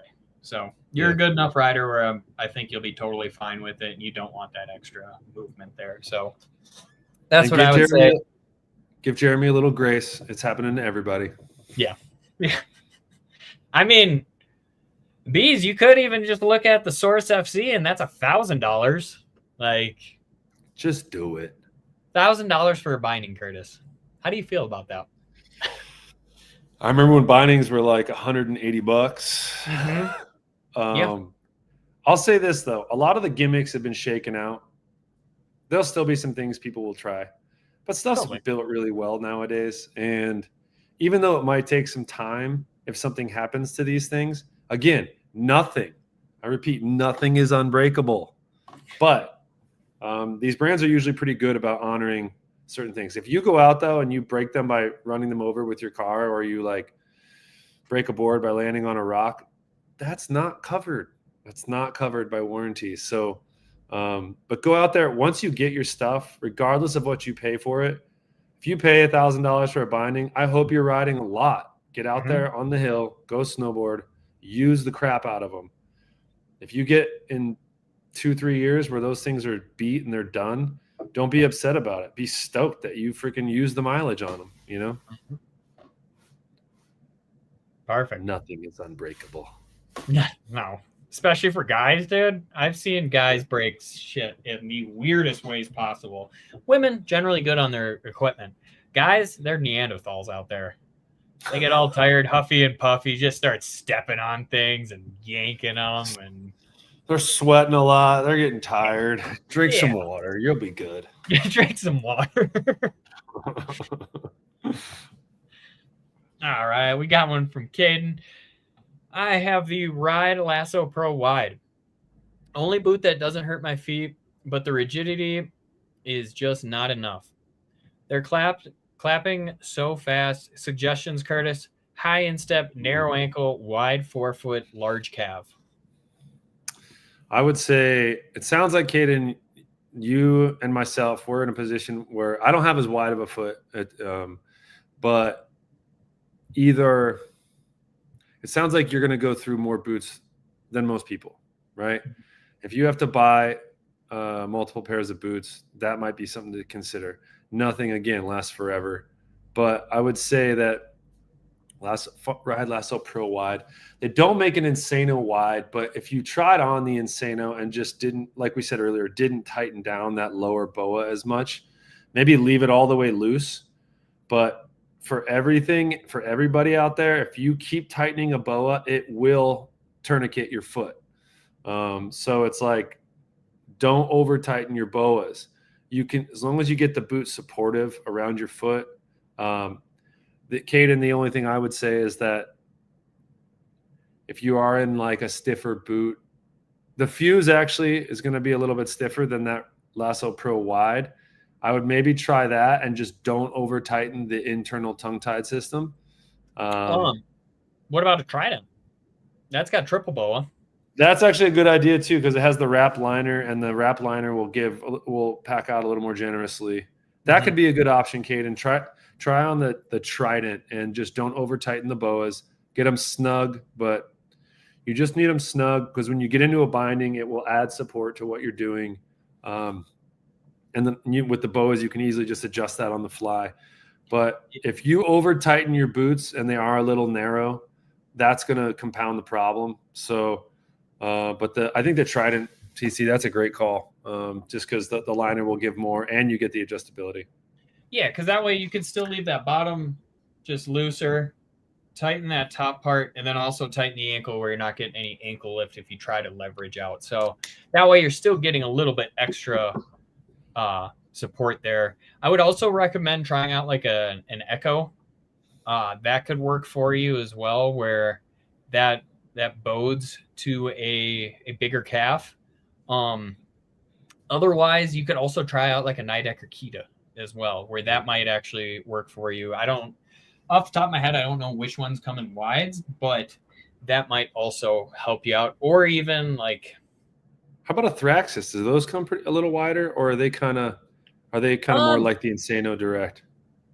See, the problem with the Thraxis is if the lasso ankle hold works for them, that Thraxis isn't. You could also try out, though, like an Orton as well, where I got those this year, and they feel good right now. My ankle doesn't really line up where I have to put a little shim in it.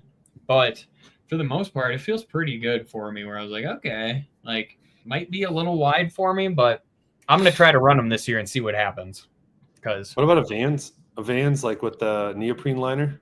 Yeah, that could work. Something like that. You know, the Vans, for Caden, like the neoprene liner and some of the upper end Vans boots is that's actually a brand that Vans I wear 11.5, but I wear a 12 and ride, and like in 32 I wear a 13. Believe it or not, there's just the volume's different, right? But that neoprene liner on some of those Vans boots can definitely accommodate more width and more length without oversizing the boot. Yeah. So, I mean, yeah, that's a great answer. We'll move on to the next one. This one also you could answer, I bet. From Jordan C. So close to going for it. 160, 8.5 boot, 157 or 155 ride moderator. What do you think, Curtis? What do you weigh, Jordan? 160. Oh, he does weigh 160. I thought it was, okay. 160, 8.5 boot.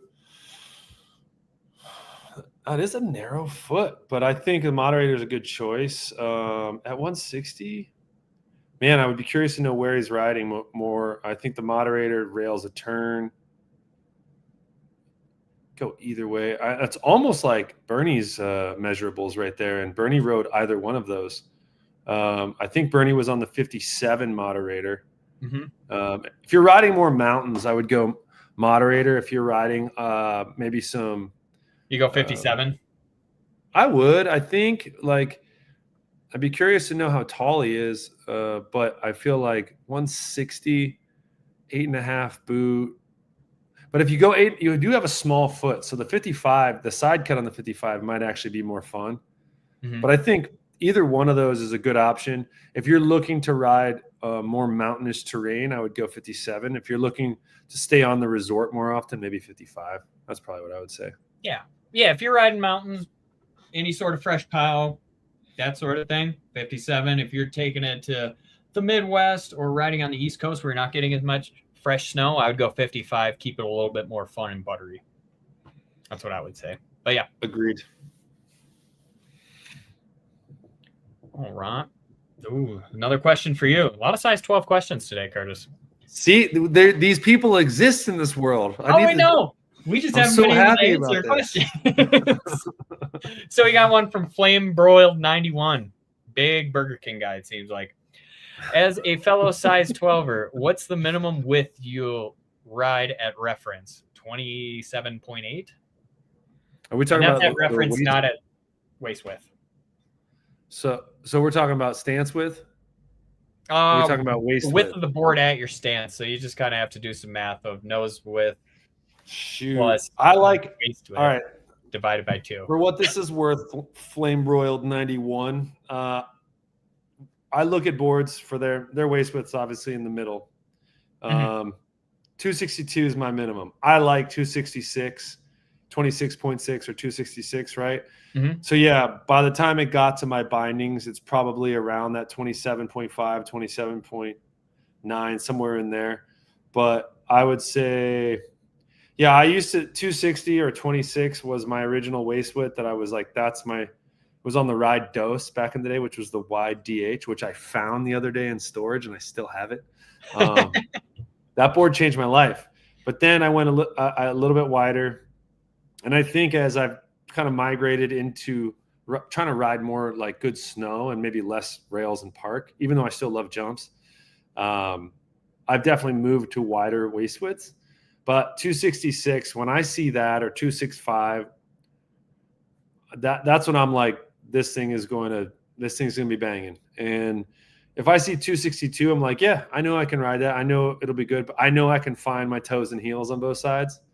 But yeah, if you have a volume shift too, this isn't going to be a question for you if you have a real volume shift.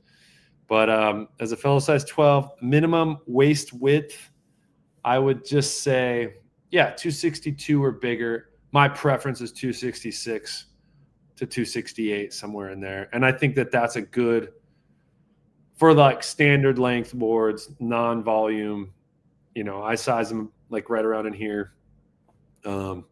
That's my deal. And I do think that you can still find your toes and heels if you keep going over on any board. But I just think the versatility around 26.6 or 266 is a good thing. I wouldn't go any narrower than 262 or 26.2. That's final answer. Yeah. I mean, I don't know. I don't have that problem.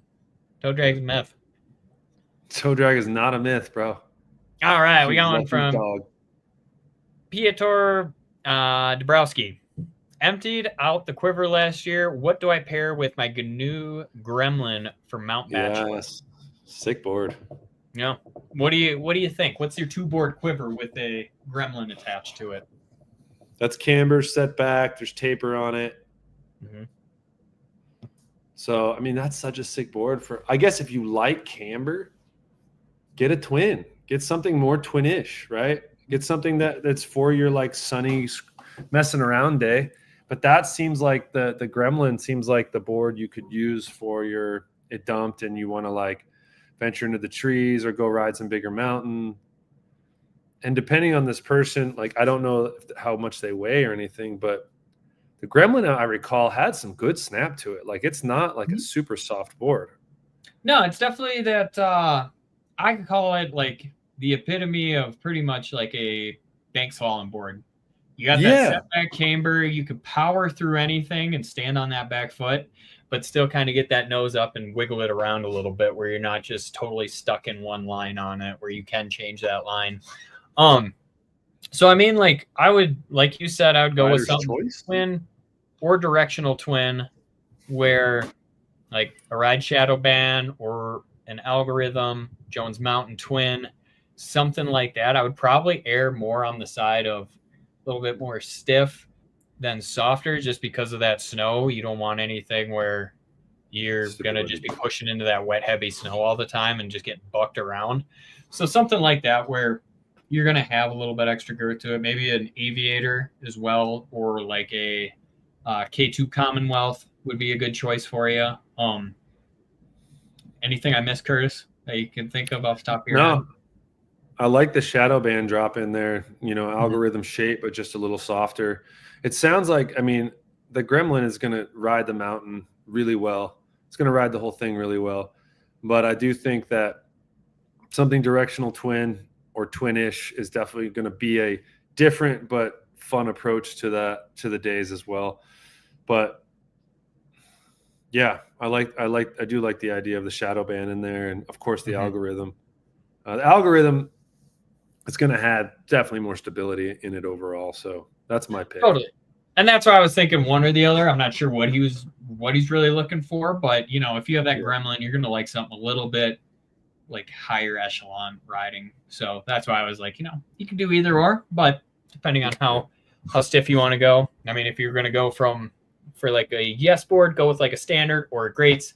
Both of those will have enough to really hold you. I would probably say go with the standard extreme over the regular one, but both of them ride totally fine. So you can't go wrong there. We got a chat from Holden for you. From Holden Barth. Yeah. Contest proof. I won the USASA on the 160 wide algorithm. I know Blake Paul has been riding it a bit between testing other stuff.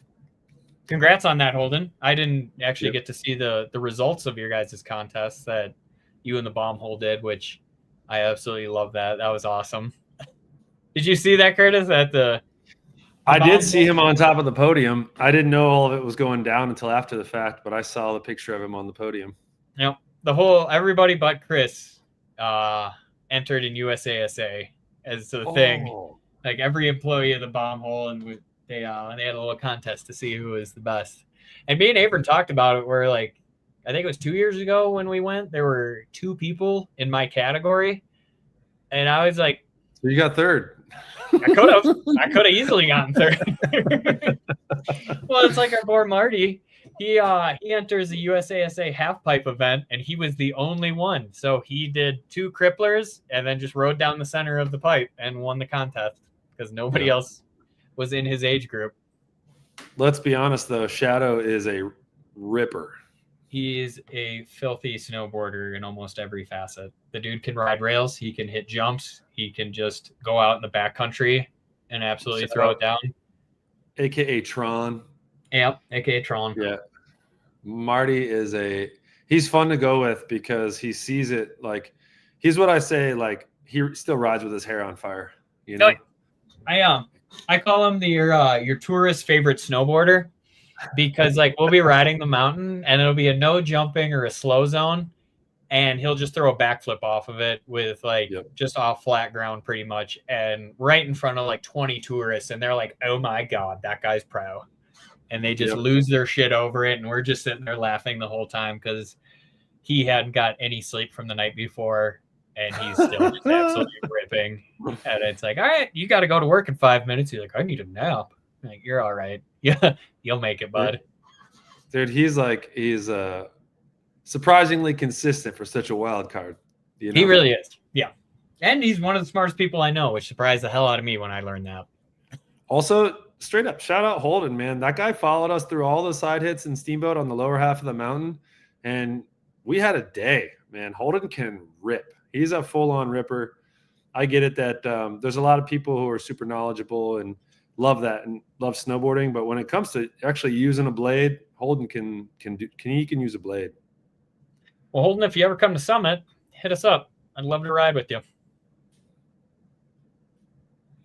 All right, shout out Blake Paul. What was that? Shout out Blake Paul. Shout out Blake. He should have his pro model coming out shortly. I wasn't going to say nothing, but I'm excited to see whatever comes. Yeah. Yeah, we'll see. I mean, after talking about it with J-Stone a little bit, it sounds like they're not going to put it out until that thing is 100% ready for Blake to put his name on it. So I respect that. That's 100%. And I respect Ride not forcing it to be like, hey, you should just put it out and we'll fine tweak your personal one. It's like, no, it all needs to be uniform. So I'm stoked about that. Yeah. We got a chat from Little Scallywag. Is there something that you don't like about modern day snowboards, snowboarding industry, or technology compared to older generations? Good question. Yeah, that is a good question. Do you want to go first? You got something right off the top of your head? I do. I would just say it's not that I don't like it, but I see a lot of it. snowboarding is a lot wider. And it's a lot bigger than it used to be, right? There's more people in it. More places offer ways to go snowboarding, right? In the 90s, it was in the early 2000s, it was very much this niche thing. It is not niche. It is a mainstream activity people want to go do now, right? But it does feel like at times there's a lot of, because there's so many different kinds of people involved in it, there's a lot of judgment thrown around at each other, right? I'm just one of those people that like, I get it. There's different people in this industry. There are different people that want to approach it differently. The stuff that I really don't like, someone may love, and the stuff that they may not like what I like, and it's not all. But leaving space for just people to go on a snowboard and go enjoy themselves. Don't draw so many lines of division. You know what I mean? Because in the 90s, it was like when you would see another snowboarder, you were friends. It was just like, dude, what up? Where are we going? You know, and it's fun to feel good about what you're wearing or what you're riding on and everything. But at the end of the day, if you're just get laps on hill and don't worry about throwing shade at so many other people. You know, there's jerks everywhere and there's good people everywhere. Like, there's not always going to be a nice snowboarder, and there's not always going to be a there'll be both sides of it, but just get on hill, get your laps in, and try to be nice. That's about it. Yeah. I mean, mine is maybe controversial, but I hate when they do unisex. Continue. Like, I absolutely hate it. We spent so much time as an industry and everything coming up with great women's boards and like coming up with men's boards, and women's boards are specific because they weigh less. They have smaller feet. They turn the board differently, so they're designed differently. And then now everybody decides we need to go back to making one board for both people, even though they don't ride it the same. Where I absolutely hate that. It kind of makes sense, but honestly, it should just be make a smaller board. Or if you want to do it that way, like, for instance, you got the flagship by Jones, and then you got the women's flagship. Both of them look identical. The women's flagship has a light blue, like, little inlay on it that honestly looks better than the men's black. And they're pretty much the same board. The only difference to them is the women's is a little narrower in between the feet, so it is easier to foot steer. And it's also just narrower in general, so you don't have to really muscle it over to get it on edge. And what I think they did really well with that is with the women's side, you can barely tell it's the women's board unless you look at the sidewall, and then you only have about this much to be able to see if it's the women's or the men's. Where other companies, just take K2 for example, they make their Commonwealth and their Passport in ranges from, like, I think it's 164 or maybe even 167 wide, all the way down to like a 42. And you can't tell me that the geometry is exactly the same for that size range, where I don't think that it really helps them. Even if, like, some woman's like, no, I got to ride a men's board because I need it. It's like, it doesn't really work that way. Like, when it comes to just how we're built and really all of that, it's not like a thing where I think it's so cut and dry where it's like, nope, everybody can ride the same board. Like, you don't see them making a women's commissioner. That's all I'm saying. Like, I know Ride discontinued the commissioner in general, but, like, I get they want to have boards like that and everything, but there's not enough women that actually will purchase it and everything like that. So I don't know. I just don't like that we've spent so much time crafting boards for both men and women. And then now it's like, you know what? You know how for 20 years we've been telling you guys are different? Nah, you're actually just the same. And we've just been doing that for shits and giggles. It's like, it definitely makes a difference for sure. If I mean, Ride does it well where their smaller sizes are different than their larger sizes. Like, look at the Psycho Candy. Your size Psycho Candy, my size Psycho Candy all have carbon 5 in them. But if you look at anything below the 150 centimeter mark, it's got carbon 3. And there's a reason for that. So, like, that kind of supports your point because, like, even though you're not calling them men's and women's, you're making one unisex range. You're still doing the things to the smaller ones that you would have done that were developed based off of men's and women's boards, right? Exactly. Yeah. And the one problem that can bring is like when people are like, man, I love this board in the 54. I want to try the 50. And they try it and they're like, dude, this board's way different. And it's like, well, yeah, it's the core's milled down. Like it's built for a smaller profile person. And I get it that like really what the whole motivation for like making men's and women's boards was making a snowboard that fit a different profile of human being, right? Mm-hmm. So like smaller foot, lighter weight range, maybe not as wide of a stance, like things like that. Even where the inserts go changes, right? Totally. And so I think that the motivation to create boards for different profiles is one thing, but to how you want to label those for marketing, I guess is like a choice per brand. And I get how there can be confusion on both sides. As the board goes smaller, it is a different board. And there was a couple of years ago when the 6 sticks were very different and different sizes. You know what I mean? There was a board, the Ride Theory, that they did a long time ago. JJ Thomas, I believe it was technically his pro model. Mm-hmm. There was a 61.5, there was a 57.5, I believe there was a 55.5 or 54.5, something like that. They were all different shapes of boards, mm-hmm. but people would go and they would buy one thinking it was the smaller version of the other, and it wasn't. So I think that there can be some confusion about what things are intended for based off of rider profile or the way they want to go about the mountain. Like 61 in that theory was very directional, set back. There was no taper on it, but it was a setback directional board. When the 57 was like a directional twin and the 55 was a true twin. Those are all different snowboards called the same name. So as long as you can articulate why the board, if you're going to call it a women's or a smaller profile or whatever, or unisex, just if it can be easily explained why, so people understands that those boards do change when they go down in size, that'll help a lot. Shout out Jake Jarvis, ladies and gentlemen, coming in the back right there. Yeah. Get your surf on, Jake. Yeah. TC goes, get your surf on, Jake. Yeah. He was ripping Rocky Point this morning. Love that. Mm-hmm. Get that guy out of the mountains. We got one from Liam Flynn, Vermont rider here. Got a 21 Frontier, wants something a little sturdier. Jones Ultra Flagship.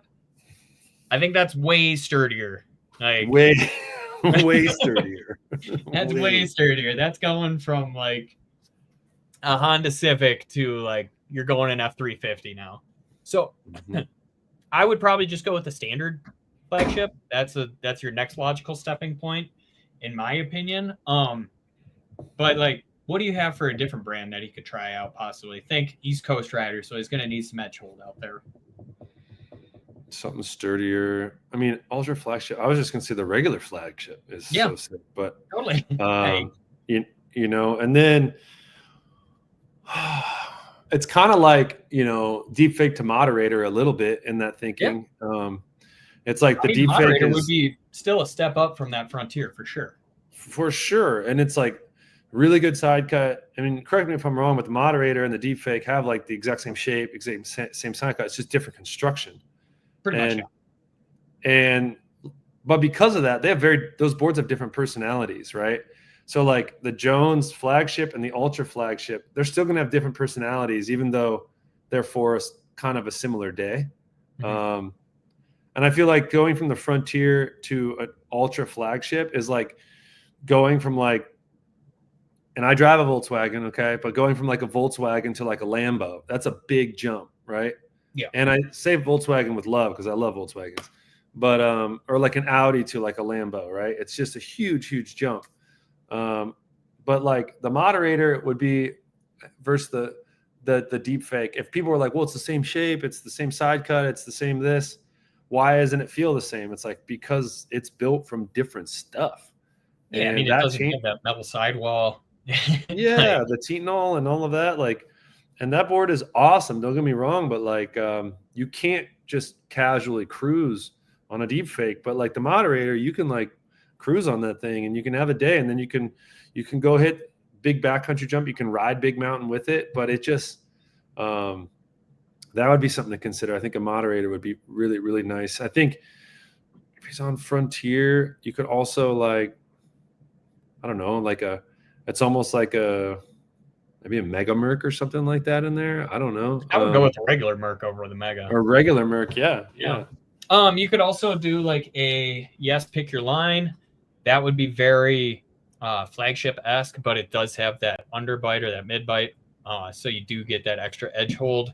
Or you could go with like an Arbor Coda as well. That'll be right in the middle there. Also have a little bit extra that I think they call it grip tech or something, traction tech, something like that. But it's also got that extra technology in there that I would probably say. And the last one, like a passport, just a simple K2 passport. That'll pretty much be where you want to be, where you're pretty much on that like gateway pop-esque, and you could just step it up to a passport, or even an instrument would also be like a step up for you. So we gave you a few options there. Shout out Travis Hofarth bringing shit talking back into snowboarding. We got another one from Peter Dabrowski.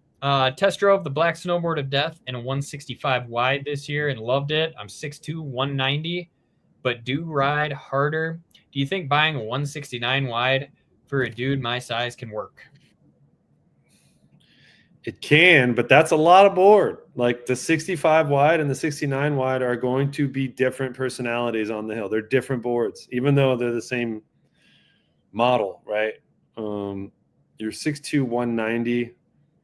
I mean, I'm 6'4", 210, and 69 wide is like, that's a lot of board for me too.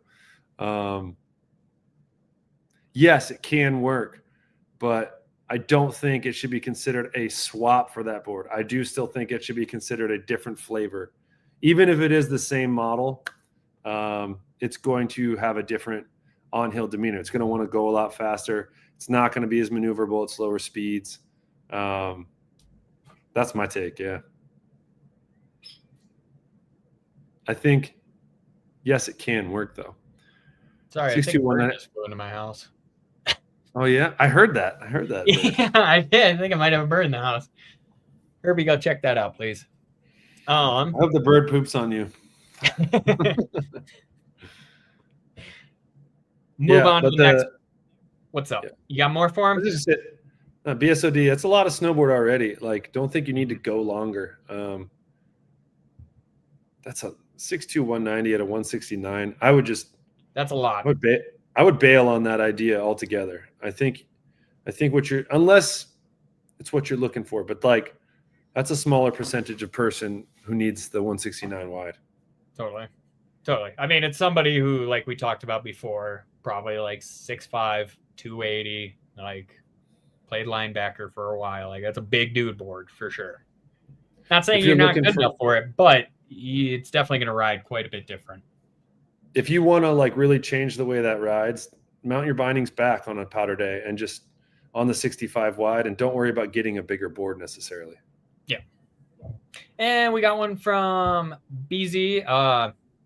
Will Blaster phase go well with the K2 Sky Pilot? Yes. Yeah, that'll be a great setup for you. It's not going to overpower it or anything like that. So feel free to rip it, but I would say, yeah, just make that one quick. And we got a super chat from YG. My ride fuse have 55 days and are already softer than I'd like. They fit my feet perfect. So should I purchase a new pair or try stiffer, Insano or Lasso? What do you think, Curtis? Yeah, 55 days is a lot of days on a boot. So I wouldn't be surprised that they're softening up. I know people want to think that snowboard boots last 100 days, but you can put them on over 100 days, but they are not going to be the same after, 30 to 50 days is more days than most people get annually on a boot. If you are riding a lot, we're part of the lucky few that get to ride a ton. You may go through more than one pair of boots if you're riding a softer boot. Mm-hmm. Lasso is too soft. Insano is stiffer than the Fuse. I would just say go Insano. Don't over tighten the boa. Give it a shot. And if you over tighten the boa though, you're gonna hate the Insano. Just 50 to 60%. If you don't want to go quite Insano and you want the same fit, you could go with Trident because that does have the wrap liner as well. So if you really like that liner, I would say That's go good with that advice. Trident. It is going to be an expensive boot. I think it's the most expensive they make, but it should last longer because you do have a little bit stiffer of materials in there and just a little bit more. I don't know. I don't want not girth, but a little bit more response all around. I'll say in that Trident. We'll move on to the next one. We're almost wrapping up here, so we got some questions. We'll call it a speed round for about 2 or 5 minutes, whatever. We got one from Ahmed Atif. What do you think about the Solomon Dancehall? Does it make sense to have this as my second board along with the Ultra Fear? I think so. I think it's a great board for that. You can ride that thing in Dancehall's POW, sick. hit the trees. Yeah. Yeah, you agree? I agree. I would say yes, Ahmed. Yep. I would recommend that as well. And we got one from Hario Cantala. Right. Catalan? Yeah, Catlin. What is Skate Tech? So Skate Tech is on Yes and Jones bindings. You'll see if you look them up, you have that hanger right in the middle on the binding, and it just allows it to pivot where you mount instead of it all just being totally stuck to the board. You do get a little pivot in there. So think about trucks on a skateboard. When you step to one side, it moves. Same exact thing. All right. Let's see if we can find some good ones for us real quick before. Ooh, this will be a good opinion one for you. Ooh. Michael Jackska. Who has the best sidewall tech and why? Who do you think, Curtis? Ride snowboards. Yeah, I knew you were going to say that. I'm biased, but it's one of the main reasons that I got one over on the Ride Dose. I think it was back 2004. Urethane, but there are other companies that use urethane, and respect to that, and props. I just think that even though urethane is not a very green material, it is a very resilient material. It adds dampness, it adds durability, but it still rides really, really good. That's my opinion. Also, being a bigger guy, I break more boards. I used to break more boards, and it would start at the sidewall. So not a consideration for everyone, but definitely I would say ride snowboards. Yeah, I mean, I really do like their sidewalls. And I do like a urethane sidewall as well because you can bump it into stuff. It's got a little bit of give to it where it's not just going to totally make a cracking side on it or anything like that. But I also like the Jones sidewalls because they're made out of just base material. So as you tip that thing over, it's not like you're getting extra drag on it or anything like that. So I would definitely say those are definitely up there. But it's all personal preference, and not a lot of people are really going to notice it either. So for sure. But we got one from Jimmy McElroy. What would y'all say the pop on the Aeronaut is overrated? Are there boards that have the same amount or more pop? I don't think it's overrated. I thought that board goes to the moon. You just have to put all that effort into it. I mean, boards, in my opinion, that have very similar pop would be like the K2 Commonwealth, the Bataleon Beyond Metals. That board really surprised me, especially for how much effort you have to put into it, where it's like just ollie a skateboard and that thing's going to spring you up. So I wouldn't call it overrated. Do you have any boards that you've gotten on there like, wow, that board has just crazy pop to it? Honestly, I mean, the standard Unink was a board that I was blown away by how it was just full camber, and that board was very, very impressive and up in Mount Baker, and a lot of love to that board and the construction and to the Yes crew. Totally. Yep. Moving on to the next super chat, though. We got it from Huntsman83. Daily driver, a bench warmer, 157 wide. 160 wide algorithm, a logical next step. I have a 0 for park days and lazy days, 185, 11 US torrent. Yes. Mm-hmm. Yeah, I'd say it's I'd say that's a nice step. I think they'll be different, but they won't like pull the rug out from underneath you. I would ride the 60 or I would ride, I think bench warmer comes in, what is it, 61 or They go bigger than 57 wide, right? I can't believe I I'm think so. blanking I on think it that. goes 650. It's either 60 or 61, right? Something like that, yeah. Yeah. But yeah, I would go a little bit longer in the algorithm, a little bit shorter in the bench warmer with that true twin. So you have what it's good at, you know what I mean? And especially with a twin. And all of my boards, I think my true twins would be a little bit shorter than my directional twin and then a full directional. I'd probably ride a shorter board in true twin, a little longer in directional twin, and even longer in full directional. I think that's a nice step, though, for huntsmen. Totally. All right, we got one from Stealther. I'm writing this from a chairlift at Mount Hutt. Thanks for the Alki Wreck. It's a rocket ship. I used the TC's crisscross waxing method from last week, and this thing is scary fast. Loving the new vids too. Thanks, Stealther. Appreciate that. Yeah, Curtis, I took your crisscross method and I shared it with the people. Hey, I'm honored. I'm honored. Yeah, it works, dude. That thing's fast. Yeah. It works, dude. Chairlift Mount Hutt. That's New Zealand, if I'm not mistaken, right? I believe. Correct. That's Yeah. oh, been man. down there. Make some Stealther. Make some hammer a switch toe side turn for me out there, huh? Let's do it. Yeah, let's get a nice heel side turn for Curtis. Yeah. Do a little falling leaf for me. Now the cross wax, you know when you like on top of a peanut butter container and you like wipe the knife and it gets that peanut butter on the rim. Mm-hmm. When you cross brush, it gets the wax into those little ridges that are in your. It's why structure is important. And then it takes longer to wear off, you know? Oh yeah. All right, to the next one. We got a couple minutes left. We'll go a little long if that's okay with Curtis for a second here. Got a huck knife and an ultra fear. DOA compares how? Pretty much put those boards in the middle, or put the DOA in the middle where you have a little bit of response like the huck knife, but soft at the tip and tails like the ultra fear. And that's pretty much where it fits. If you're looking to get one, you don't need it. You already have two things that are going to take over for it. And that board kind of isn't that fun in my opinion. But, you know, if you've seen the review, you know that. Travis, so far, our favorite.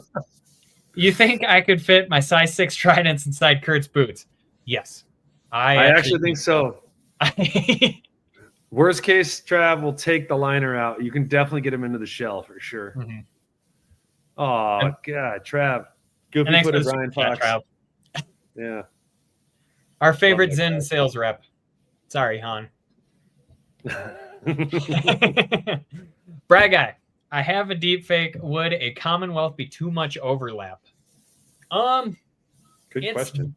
There is some overlap there for sure, but I don't know. I would prefer riding the deep fake on like more POW days and more technical terrain days where I'm taking the Commonwealth out when I'm going in the park. I'm just kind of ripping all mountain, really looking for side hits, riding with friends, that sort of thing. But if I'm riding a little pissed off and need something for like, I'm going to charge, go real fast and just hold on to it. Yeah, I'm going to take the deep fake. But there is overlap, but I mean, if you like directional boards, I think one's way more like freestyle than the other is. So I think you can pull the trigger on it and be happy where you do have two different boards for 2 different days. Agreed. Mm-hmm. Yes, I you concur. Can. Why didn't I concur? Why didn't I concur? All right, let's see if we got any more real quick. I don't know. Do you see any, Curtis, that you really like that you want to answer real fast that I haven't made it to?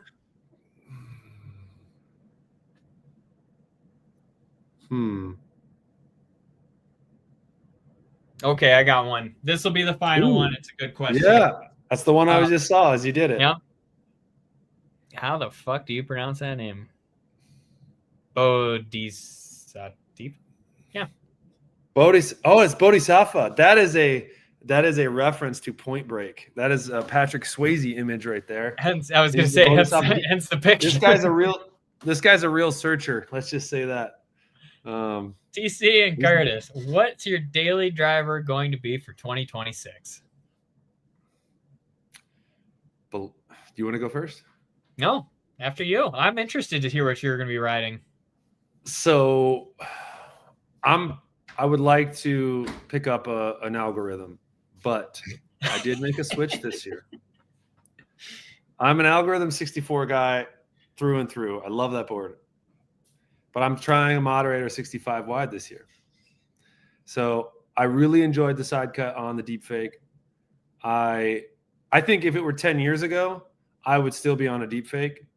But as I've gotten a little bit older, I love that side cut. And I just wanted to try something a little bit softer, maybe a little bit more versatile for everything. So I got a moderator 65 wide coming this year. But I would never argue against anyone getting an algorithm. That's my favorite board in the last, I want to say, they've been making it 12 years now or something like that, I think. No way. 10 years? Dude. How many years, Jarvis?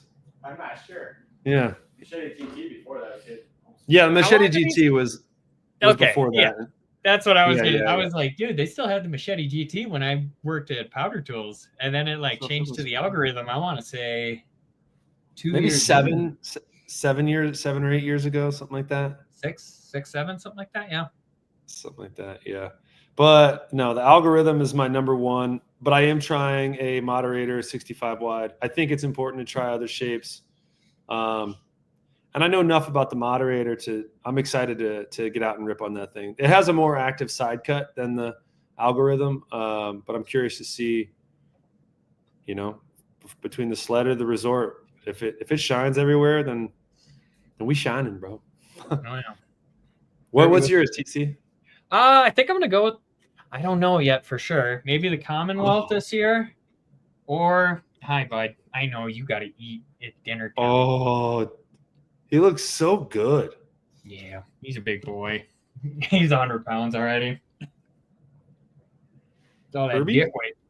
All that nuts. But yeah, I'm thinking going with the Commonwealth and then also probably my Mercury phase bindings as well this year. Jarvis, what are you riding? Or did he just walk out? Jarvis, what do you? Oh, he just went outside. Damn. I think actually no, he's on a Mega Merc. I saw it the other day. He's a Mega Merc guy, and let's just give some recognition to that guy been walking around behind me. Yeah. That is a former national champion right there. That guy was he can ride half pipe, he can ride race boards, he can ride park, he can ride backcountry jumps. That guy can ride everything, and that he chooses a Mega Merc. I think with ultras too, because he likes softer bindings. He does. He used to be a shadow fit guy. Well, it's the Powder Tools Ultras. So Ultra. Yep. Well, he's got new ones this year though. Oh yeah, he did. Yeah. We talked about that a little bit. Yeah, he rides switch as well as he rides regular. Like it's hard to tell. Best switch method in snowboarding. That guy outside, Jake Jarvis. That's big. That's big right there. Mm-hmm. Too bad he's not faster in the bank slaloms, but